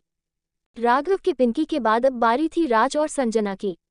राज एक नज़र एकांशी को देखता है, उसके बाद अपनी आंखें बंद करके, तारों से चमकता गहना हो, फूलों से महकती वादी हो, उस घर में खुशहाली आए जिस घर में तुम्हारी शादी हो। इस बार संजना एकांशी के पास आके गाती है, तारों से चमकता गहना हो, फूलों से महकती वादी हो, उस घर में खुशहाली आए जिस घर में तुम्हारी शादी हो। ये फूल तुम्हारे जेवर है, ये चांद तुम्हारा आईना, जब तुम ऐसे शर्माती हो, दूल्हे का धड़कता है सीना, हर आईना तुमको देखे, तुम तो ऐसी शहजादी हो। उस घर में खुशहाली आए जिस घर में तुम्हारी शादी हो। राज नम आँखों से, मेरी बहना है फूल हजारों का, मेरी बहना है नूर नजारों का, मेरी बहना जैसी कोई बहना नहीं, बिना इसके मुझे कहीं रहना नहीं। जैसे है चांद सितारों में, मेरी बहना है एक हजारों में, हम जैसे भोले भाले की ये दुनिया है दिल वालों की। तारों का चमकता गहना हो, फूलों से महकती वादी हो, जिस घर में खुशहाली आए, जिस घर में तुम्हारी शादी हो। खुशियों के महलों में बैठो, कोई गम न तुम्हारे पास आए, ना उम्र पहरा हो तुम पर, मेरे दिल की दुआ ये रंग लाए। इस बीच राघव वहाँ आके एकांशी को देखते हो, नम आँखों से, रब हंसता हुआ रखे तुमको, तुम तो हंसने की आदी। उस घर में खुशहाली आए जिस घर में तुम्हारी शादी हो। तारों का चमकता गहना हो, फूलों से महकती वादी हो, उस घर में खुशहाली आए जिस घर में तुम्हारी शादी हो। अपने दोनों भाइयों की आंखों में आंसू देख एकांशी भागते हुए स्टेज से नीचे आकर उनके गले लग गई। राज और राघव दोनों की आंखों में आंसू बहे चले। वही एकांशी के रोने की आवाज से सब वहां इमोशनल हो गए। एकता जी, यश जी, पिंकी और संजना की भी आंखें नम हो गईं। सबको ऐसे रोते देख राग ने म्यूजिक वाले को इशारा किया और सारी लाइट ऑफ हो गई। अचानक लाइट बंद होने से सब लोग हैरान हो गए, लेकिन तभी गिटार की आवाज उनके कानों में पड़ी, जिसके बाद सबकी नज़र स्टेज पर चली गई, जहां राग चेयर पर बैठा हाथों में गिटार लिए एकटक एकांशी की आंखों में देख रहा था। जो तू मेरा हमदर्द है, जो तू मेरा हमदर्द है, सुहाना हर दर्द है, जो तू मेरा हमदर्द है, तेरी मुस्कुराहटें है ताकत मेरी, मुझको इन्हीं से है उम्मीद मिली, चाहे करे कोई सितम ये जहां, इनमें ही है सदा हिफाजत मेरी। जिंदगानी बड़ी खूबसूरत हुई, जन्नत और अब क्या होगी कहीं, जो तू हमदर्द है, सुहाना हर दर्द है, तेरी धड़कनों से है जिंदगी मेरी, ख्वाहिशें तेरी अब दुआएं मेरी, कितना अनोखा बंधन है ये, तेरी मेरी जान जो एक हुई, लौटूंगा यहाँ तेरे पास में, हाँ वादा है मेरा मर भी जाओ कहीं। राग आगे कुछ बोलता उससे पहले एकांशी में उसके पास आके उसे मुंह पर हाथ रख दिया और अपनी नम आंखों से नमे सिर हिला दिया। उसके कानों में गुरुजी कहे शब्द गूंज गए। राग का मरने का कहना वो विचलित हो गई। राग उसके हाथ को अपने होठों से चूम के इसके हाथ को अपने हाथ में लेके, हाँ जो तू मेरा हमदर्द है, सुहाना हर दर्द है। राग ले गाने के बाद वहाँ का माहौल जो अभी राज सिटी था अब काफी हद तक सही हो गया था। राग में सबके सामने ही एकांशी के माथे को प्यार से चूम लिया और धीरे से उसके कानों में, तुम जानती हो ना मुझे तुम्हारी आंखों में आंसू बर्दाश्त नहीं, उसके बाद भी तुम्हारी आंखों में आंसू। एकांशी राग की बात सुन के उसकी आंखों में देखकर, सॉरी हम कोई बात नहीं। राग अब एकांशी का हाथ पकड़ नीचे राज और राघव के पास आके, एकांशी पर हमेशा आपका इतना हक होगा जितना अब है, इसलिए परेशान मत होइए। राघव राग को देख, जानता हूँ तुमसे बेहतर जीवनसाथी शायद इसे मिलता, तुम सच में हीरा हो। राग उन्हें देख, नहीं जीजू, अपने आप सब बेहतर होते हैं, जैसे मेरी दी के लिए आप बेहतर है। राघव राग को बात सुन के निशब्द हो जाता है। राग अब राज के पास आके, और तू अंशी के साथ साथ मेरी भी शादी है, इसलिए भूल मत कि बहन के साथ साथ तुझे मेरे भाई होने का भी फर्ज निभाना है। अब अगर शादी तक तेरी आंखें नम हुई तो याद रखना, मुझसे बुरा कोई नहीं होगा। राग की बात सुन के राज मुंह बना के, ये सही है तेरा, एक तो मेरी बहन मुझे अभी मिली थी, उसके बाद तू उसे अपने साथ लेके जा रहा है, उसके बाद भी बोल रहा है मैं उदास न रहूं, कुछ तो शर्म कर। राज झूठ मूठ के रोने का नाटक करके अपने आंसू साफ करने की एक्टिंग करता है। राज की हरकत से वहां सब हंस पड़ते हैं। वही राग उसकी नौटंकी देख, रुक जा तू, तेरी नौटंकी में करवाता हूँ और शर्म कैसे करता हूँ ये भी बताता हूँ। फिर संजना को देख, तुम्हारा पति मेरे हाथों से पीटने वाला है, प्लीज बुरा नहीं मनाना। और एकांशी को देख, तुम्हारे भाई को नहीं मेरे यार को पीट रहा हूँ, कहीं सारी रस्मों में मुंह फुला के बैठी रहो। राग की बात सुन के एकांशी का मुंह खुला का खुला रह जाता है। वही अनुराग जी राग की बात सुन के हंसते हुए, वाह बेटा सही जा रहे हो, पत्नी नाराज न उसके लिए पहले ही उसका इंतजाम करके जा रहे हो। राग उन्हें देख, डैड। फिर राज को देखता है, इस बारे में बाद में बात होगी, पहले यहाँ इससे निबट लूं। इतना बोल राग राज के पीछे भागने लगता है। अब माहौल ये था, राग पीछे पीछे और राज आगे आगे भाग रहा था। सगाई का फंक्शन सबके नाच गाने के साथ खत्म हो गया था। अनु जी एकांशी के पास आके, ठीक हो तुम? एकांशी अनु जी को देख, हम ठीक हैं माँ, उदास मत हो, जानते हैं ये पल हर लड़की के लिए मुश्किल होते हैं, लेकिन तुम्हारा जब मन हो अपने घर जा सकती हो। माँ हम ठीक है। अनु जी उसे देख, हम ठीक है, अब तुम चेंज कर लो, ये वैसे भी कितना हैवी है। इन दोनों का ये ऐसे ही चलता रहेगा। अनु जी की बात सबके एकांशी एक नज़र राग और राज को देखकर वहां से अपने रूम की तरफ चली जाती है। वो पिंकी और संजना को देख, भाभी आप दोनों को भी इस वक्त आराम की जरूरत है। आकृति पहले ही वहां से चली गई थी क्योंकि उसका बच्चा रो रहा था, इसलिए अनु जी उसे उसके कमरे में भेज दिया था। एकांशी पिंकी और संजना के साथ ऊपर आ गई। एकांशी दोनों को उनके कमरे में छोड़कर आराम करने का बोल वहां से अपने कमरे की तरफ बढ़ गई। उसने कमरे में आके जैसे ही दरवाजा लगाया, पीछे से उसे किसी ने बाहों में भर लिया। एकांशी एक बार को तो डर गई, लेकिन अगले पल उसकी छूहन महसूस करके उसके सीने से अपनी पीठ टिका दी। राग ने उसे बाहों में भर लिया, उसके गार्डन पर अपने होंठ रखकर, क्या हुआ परेशान लग रही हो? एकांशी राग की बात सुन के नमे सिर हिला के, कुछ नहीं बस एक डर सा लग रहा है। राग ने उसका हाथ पकड़ा और बैठकर बिठाते हुए, कुछ नया नहीं है अंशी साहब, वही है, मैं वही हूँ, माँ पापा वही है। फिर कैसा डर, खुद को शांत करो, समझ आया? पूरे दिल और उत्साह के साथ ही पल एंजॉय करो, समझ रही हो ना तुम? राग की बात सुन के एकांशी हाँ में सिर हिला के उसकी गोद में अपना सिर रख लेती है। तभी गेट पर नॉक होने से वो चौंक जाती है। राग आप यहाँ हैं, किसी ने देख लिया तो? राग उसे हाइपर होते देख, बस करो, इतना डरती क्यों? पति हूँ तुम्हारा और मुझे माँ ने हूँ भेजा है, जाओ, शायद खाना भिजवाया होगा उन्होंने। आज की रस्म है, हमें साथ में खाना खाना होगा, लेकिन गांव वाले गेस्ट की वजह से दादू में ही माँ को बोला वो हम दोनों का खाना कमरे में करवा दे ताकि कोई बातें नहीं बनाए। एकांशी राग की बात सुन के शांत हुई और उसकी गोद से उठकर, हम खाना लेते हैं। उसके बाद दरवाजा खोले के खाना लिया और दरवाजा बंद कर दिया। राग उसकी हड़बड़ाहट देख मुस्कुरा दिया। एकांशी ने खाना लाके टेबल पर रखा तो राग उसे देख, अंशी जाओ पहले चेंज कर लो, ये काफी हैवी है, उसके बाद आराम से खाना खाएंगे। जी। एकांशी अपने बैग से एक प्यारा सा सूट लेके निकल जाती है। काफी देर बाद भी जब वो नहीं आती तो राग बाथरूम के गेट के पास जाके, क्या बात है अंशी, जल्दी बाहर आओ। अंशी जिसका ब्लाउज की जिप उसके बालों में फंस गई थी परेशान होके, राग आप किसी को बुला दीजिए। राग उसकी परेशानी भरी आवाज सुन के, अंशी क्या बात है, तुम दरवाजा खोले। राग आप। एकांशी के बोलने से पहले राग, अंशी हमारे बीच कोई पर्दा नहीं है, ये शादी की रस्में हम सिर्फ अपनी खुशी के लिए कर रहे हैं, तुम चुपचाप अब दरवाजा खोले, पति पत्नी है हम।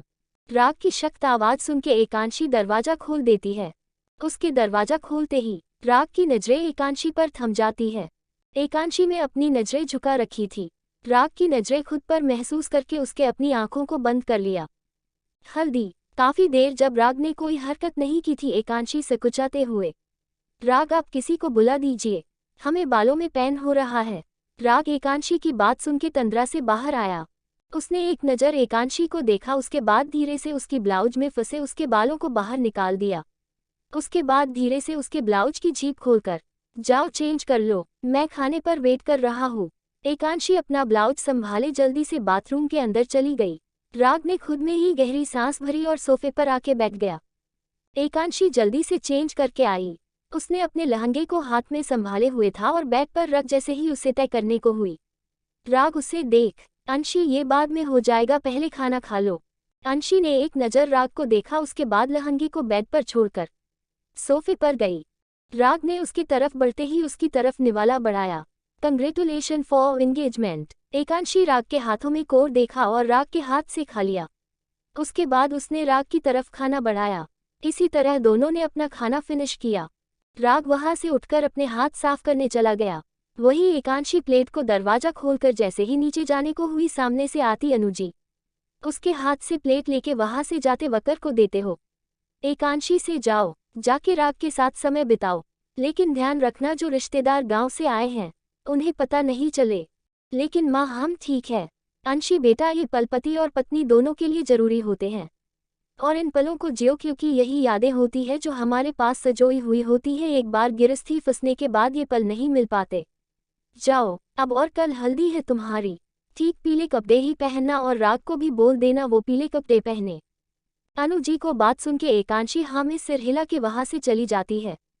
वही राग जब बाथरूम से बाहर आया एकांशी को वहां ना देख वो समझ गया एकांशी बाहर प्लेट रखने गई होगी, इसलिए वो उसका इंतजार करने के लिए वही बेड पर लेट गया। थोड़ी देर बाद एकांशी अंदर आई, राग को बेड वार लेटे देख वही दरवाजा बंद करके उसके पास आ गई। राग उसे देख क्या बात है बड़ी जल्दी आ गई। एकांशी उसे देख नहीं हम नीचे नहीं गए थे, माँ यही रास्ते में मिल गई थी, उन्होंने प्लेट लेके वकर के हाथ भेजे दी और हमें कमरे में भेजा है जिससे हम आपको बता दे कल आपको येलो कलर के कपड़े पहनने हैं। राग उसे देख लेकिन क्यों? एकांशी वही उसके बगल में बैठकर क्योंकि कल हमारी हल्दी। राग उसे देख अरे यार लेकिन मुझे पहले बताना चाहिए था ना, मैंने तो ऐसे कोई कपड़े नहीं खरीदे। एकांशी उसे देवयुग फिर आप क्या करोगे? राग उसकी आंखों में देखकर कल का कल देखेंगे, अभी सुबह से इतनी भाग दौड़ ने इतनी थकान हो गई है, इसलिए अभी तुम्हारी बाहों में सुकून से सोना है। लेकिन आपके कपड़े? राग उसे आपके बाहों में भर के उसके बालों में अपनी उंगलियां घुमाते हुए उनकी कल देखेंगे, और वैसे भी सुबह उठते ही रस्म नहीं होगी। एकांशी जानती थी राग काफी थक गया है, थकान तो उसे भी थी, इसलिए दोनों की ही आंख लग गई। इधर बाकी कमरों में भी सब सो चुके थे। इधर अनु जी अनुराग जी के पास आके अनुराग कल को रस्म के डेकोरेशन वालों को बोल दिया है आपने। मम रिलैक्स करो, रस्म से पहले सारी तैयारी हो जाएगी, और वैसे भी कितनी रात हो गई है, सो जाओ, सुबह फिर भागदौड़ शुरू हो जाएगी। अनु जी वही अनुराग जी के कंधे पर सिर रखकर लेटते हुए। अनुराग गुरु जी ने क्या कहा? ज्यादा कुछ नहीं, बस इतना कहा है एकांशी की गुण बहुत मजबूत है, जिससे राग को कुछ नहीं होगा, लेकिन छोटी मोटी हानि होगी, क्योंकि जो किस्मत में लिखा है उसे कोई नहीं टाल सकता। अनु जी को परेशान देख अनुराग जी, अनु कल भी तुम्हें समझाया था, आज भी बता रहा हूँ, भविष्य की बातें भविष्य में रहने दो, बस इतना सोचो कुछ गलत नहीं होगा, अपने बेटे की शादी एंजॉय करो और अपनी बहू के स्वागत की तैयारी कर रहो। अनु जी अनुराग जी की बात सुन के हमें सिर हिला देती हैं तो अनुराग जी उन्हें देख हम तो अब सो जाओ। ओके। थोड़ी देर बाद ही दोनों को नींद आ जाती है। अगली सुबह सब उठ चुके थे। राग और एकांशी की हल्दी की तैयारियां चल रही थी। हॉल से लेके सब कुछ तैयार था, पहले राग को हल्दी लगनी थी, उसके बाद एकांशी को हल्दी लगानी थी। दोनों की हल्दी साथ ही होनी थी, लेकिन गांव से आए लोगों ने कहा दूल्हा दुल्हन की साथ में हल्दी नहीं होती, इसलिए ज्यादा बहस न करते हुए ओम जी ने बीच में एक पर्दा लगवा दिया, जिसके एक तरफ राग तो दूसरी तरफ एकांशी को बैठना था। इधर राग उधर इधर टहल रहा था क्योंकि उसके पास पाए कपड़े नहीं थे। रात को उसने सोचा सुबह देखेंगे, लेकिन अब उसने कब के कपड़े लाने चेतन को बाजार भेजा हुआ था, वो अभी तक नहीं आया था। तभी कृष्ण और अनु जी वहां आके राग को देखकर तुम अभी तक तैयार नहीं हुए हो? राग नीचे सब हल्दी के लिए इंतजार कर रहे हैं। राग अनु जी को देख माँ एक्चुअली मेरे पास येलो कपड़े नहीं है। अनु जी राग को देख राग इतनी बड़ी बात तू अब बता रहा है, नीचे सब रस्म के लिए तेरा इंतजार कर रहे हैं। माँ मुझे लगा मैं सुबह तक अरेंज कर लूंगा, मैंने चेतन को भेजा भी है लेकिन वो अभी तक नहीं आया। अनु जी उसकी बात सुन के परेशान सी बैठ गई। हे भगवान क्या करूं इस लड़के का मैं, नीचे सभी उसका हल्दी के लिए इंतजार कर रहे हैं और ये यहाँ ऐसे। तभी राज वहां आके डोंट वरी, मेरे होते हुए आप चीनी कैसे कर सकते हो? अनु जी उसे देख लेकिन राज तू नहीं जानता इस लड़के ने क्या किया है, के सिवाय अपने मरीजों की कुछ याद नहीं रहता। कितने दिनों से इसके पीछे शोर मचा रही थी, शादी की सारी चीजें खरीद लेना, पर मजाल जो इसके सिर पर जू तकरेगा हो। अनु जी की बात सुन के राग का मुंह बन जाता है। वो मुंह बना के माँ यार नहीं रहा याद, आप जानती हो मेरा काम। अनु जी उसे घूरते हुए हाँ बस रहने दे, मुझे मत सिखा अपना काम, सह जानती हूँ मैं, एक बार अंशी को घर आने दे फिर वही तुझे सीधा करेगी। मतलब हद हो गई इस लड़के की, अपने सामान का भी ध्यान नहीं रहा इसे। राज अनु जी को ज्यादा हाइपर होते देख उनके पास जाके माँ शांत हो जाए, आपका बीपी हाई हुआ तो ये आपका बेटा है ना, आपको अच्छे से शादी भी एंजॉय नहीं करने देगा, इसलिए खुद को शांत रखिए और मेरी बात सुनिए। मुझे पता था ये कुछ ऐसा ही करेगा, इसलिए मैंने पहले ही इसके लिए ड्रेस ले लिया था। राग उसकी बात सुन के साले जब तेरे पास ड्रेस है तो ये से माँ से मुझे गालियाँ क्यों सुनवा रहा है, पहले नहीं दे सकता था? राज राग की बात सुन के अरे पर माँ ने मुझे बोलने का मौका ही कब दिया, मैं तो यही पूछने आया था ड्रेस है या मैं लेके आऊं। राग उसे घूरते हुए अब भी पूछने की जरूरत रह गई, जा पहले ड्रेस लेके आ, उसके बाद तुझे अच्छे से बताऊंगा। राग की बात सुन के राज अपने कमरे की तरफ बढ़ जाता है। अनु जी राग को घूर के अगले 5 मिनट में मुझे नीचे चाहिए तू। जब तक मैं और कृष्ण नीचे जाके संभालते हैं। अनु जी राग को घूरते हुए वहां से चली जाती है। राग मन ही मन राज को कोसते हुए, पहले नहीं बीट ये सकता था, गधा कहीं का, बेकार की 4 बातें सुनवा दी, इसे तो बाद में देखूंगा। तब तक राज ड्रेस लेके, मुझसे बाद में लड़ना, जा पहले चेंज कर, नीचे सब तेरा ही इंतजार कर रहे हैं। राग राज की बात सुन के उसे घूरते हुए उसके हाथ से बैग लेके चेंज करने चला जाता है। वही राज बैग पर बैठते हुए, मतलब भलाई का तो जमाना ही नहीं है, मतलब सही है, एक तो मैंने इसकी मदद की और ये मुझे ही 4 बात सुना रहा है। राग चेंज करके बाहर आया तो राज वही बैग पर बैठा था। राग उसे देखता है तो राज, पहले रेडी जो जा, और हाँ ये तेरी मेहंदी की ड्रेस है। राग उसे देख, तुझे कैसे पता था मैं ये सब भूल जाऊंगा? आज नहीं जानता तुझे, समझ आया, तेरी हर आदत से वाकिफ हूं मैं, इसलिए अब चुप चाय रेडी हो। एक तो पहले ही ड्रेस ले आया और मुझे थैंक्स कहने की जगह गालियां सुना रहा है। राग उसकी बात सुन के, अच्छा ठीक है, तुझे थैंक्स इत्मीनान से कहूंगा, पहले रस्म कर लूं, चल नीचे। उसके बाद दोनों दोस्त नीचे आ जाते हैं। नीचे आते ही राग की नज़र जैसे ही पर्दे पर जाती है, ये पर्दा क्यों लगाया है बीच में? राज उसे देख, तेरे गांव वालों के कहने पर दादू ने लगवा दिया है, इस तरफ तू और दूसरी तरफ गुड़िया बैठेगी। व्हाट द, ये क्या तमाशा है? तभी अनु जी और पिंकी वहां आके, राग खुद को शांत रख, लेकिन माँ इन सब की वजह से हम हमारी रस्में क्यों खराब कर रहे हैं? तभी कृष्ण उसके दोस्त साकेत के साथ वहां आके, शांत हो जा, तेरी और भाभी की हल्फत का इंतजाम हमने कर दिया, यहाँ रस्म सबके साथ कर ले। राग मन मार के वहां बैठ जाती है। उसके बाद राघव और राज एकांशी को लेके आते हैं। पीले रंग के लहंगे में उसका चेहरा अलग ही चमक रहा था। अब ये राग के प्यार का नूर था या कुछ और, लेकिन वो बहुत ही खूबसूरत लग रही थी। एकांशी को उन्होंने पर्दे की दूसरे तरफ बिठा दिया। एकांशी में अपनी पलकें नीचे झुकाए हुई थी। उसके बाद पहले राग की हल्दी की शुरुआत हुई, जो को अनु जी ने की।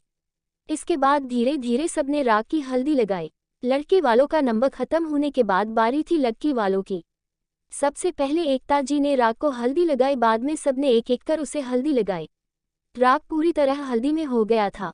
राग के बाद अब बारी थी एकांशी को, जिसे राग को झूठी हल्दी लगानी थी।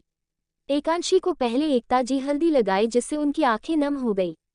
उन्होंने खुद को संभाला और साइड हट गई। धीरे धीरे एकांशी को नी सबने हल्दी लगाई। अनु जी ने उसके हल्दी लगाकर, तुम दोनों का प्यार भी ऐसे चमके जैसे इस हल्दी से तुम दोनों का चेहरा। उन्होंने झुक के उसका माथा चूम लिया। राग और एकांशी के हल्दी लगने के बाद वहां हुदंग मच गया था। कोई भी ऐसा नहीं था जिसे हल्दी में नहीं रंगा गया हो। बच्चे से लेके बड़े सब हल्दी में हुए थे, जैसे यहाँ होली खेली गई हो।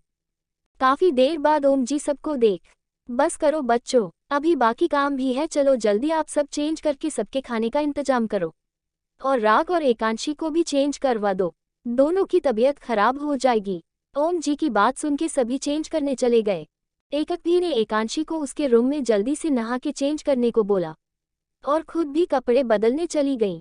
इधर साकेत रास्ते में राग को रोककर, जा पीछे की विंडो से भाभी के कमरे में तुम दोनों की हल्दी के लिए स्पेशल इंतजाम किए हैं। पहले तो राग उन्हें शक को निगाह से देखता है तो साकेत उसे देख, अब ऐसे मत देख, उससे पहले देर हो जाए, जा भाभी कब की कमरे में गई। राग उनके जोर देने पर उनकी बात मान जाता है और पीछे की खिड़की के रास्ते से एकांशी के कमरे में आ जाता है। राग कमरे में आके, शादी होने के ना जाने ये सब मुझसे क्या क्या करवाने वाले हैं, अपनी ही बीवी के कमरे में ऐसे छुप छुप के आना पड़ रहा है। राग रूम में आके एक गहरी सांस लेता है और देखता एकांशी रूम में नहीं है। उसने दरवाजे की तरफ देखा और दरवाजा बाहर से लगा दिया। उसे बाथरूम से पानी गिरने की आवाज आई, जैसे वो समझ गया एकांशी नहाने गई होगी। तभी उसके फोन पर मैसेज आया, तेरी हल्दी बाथरूम में इंतजार कर रही है।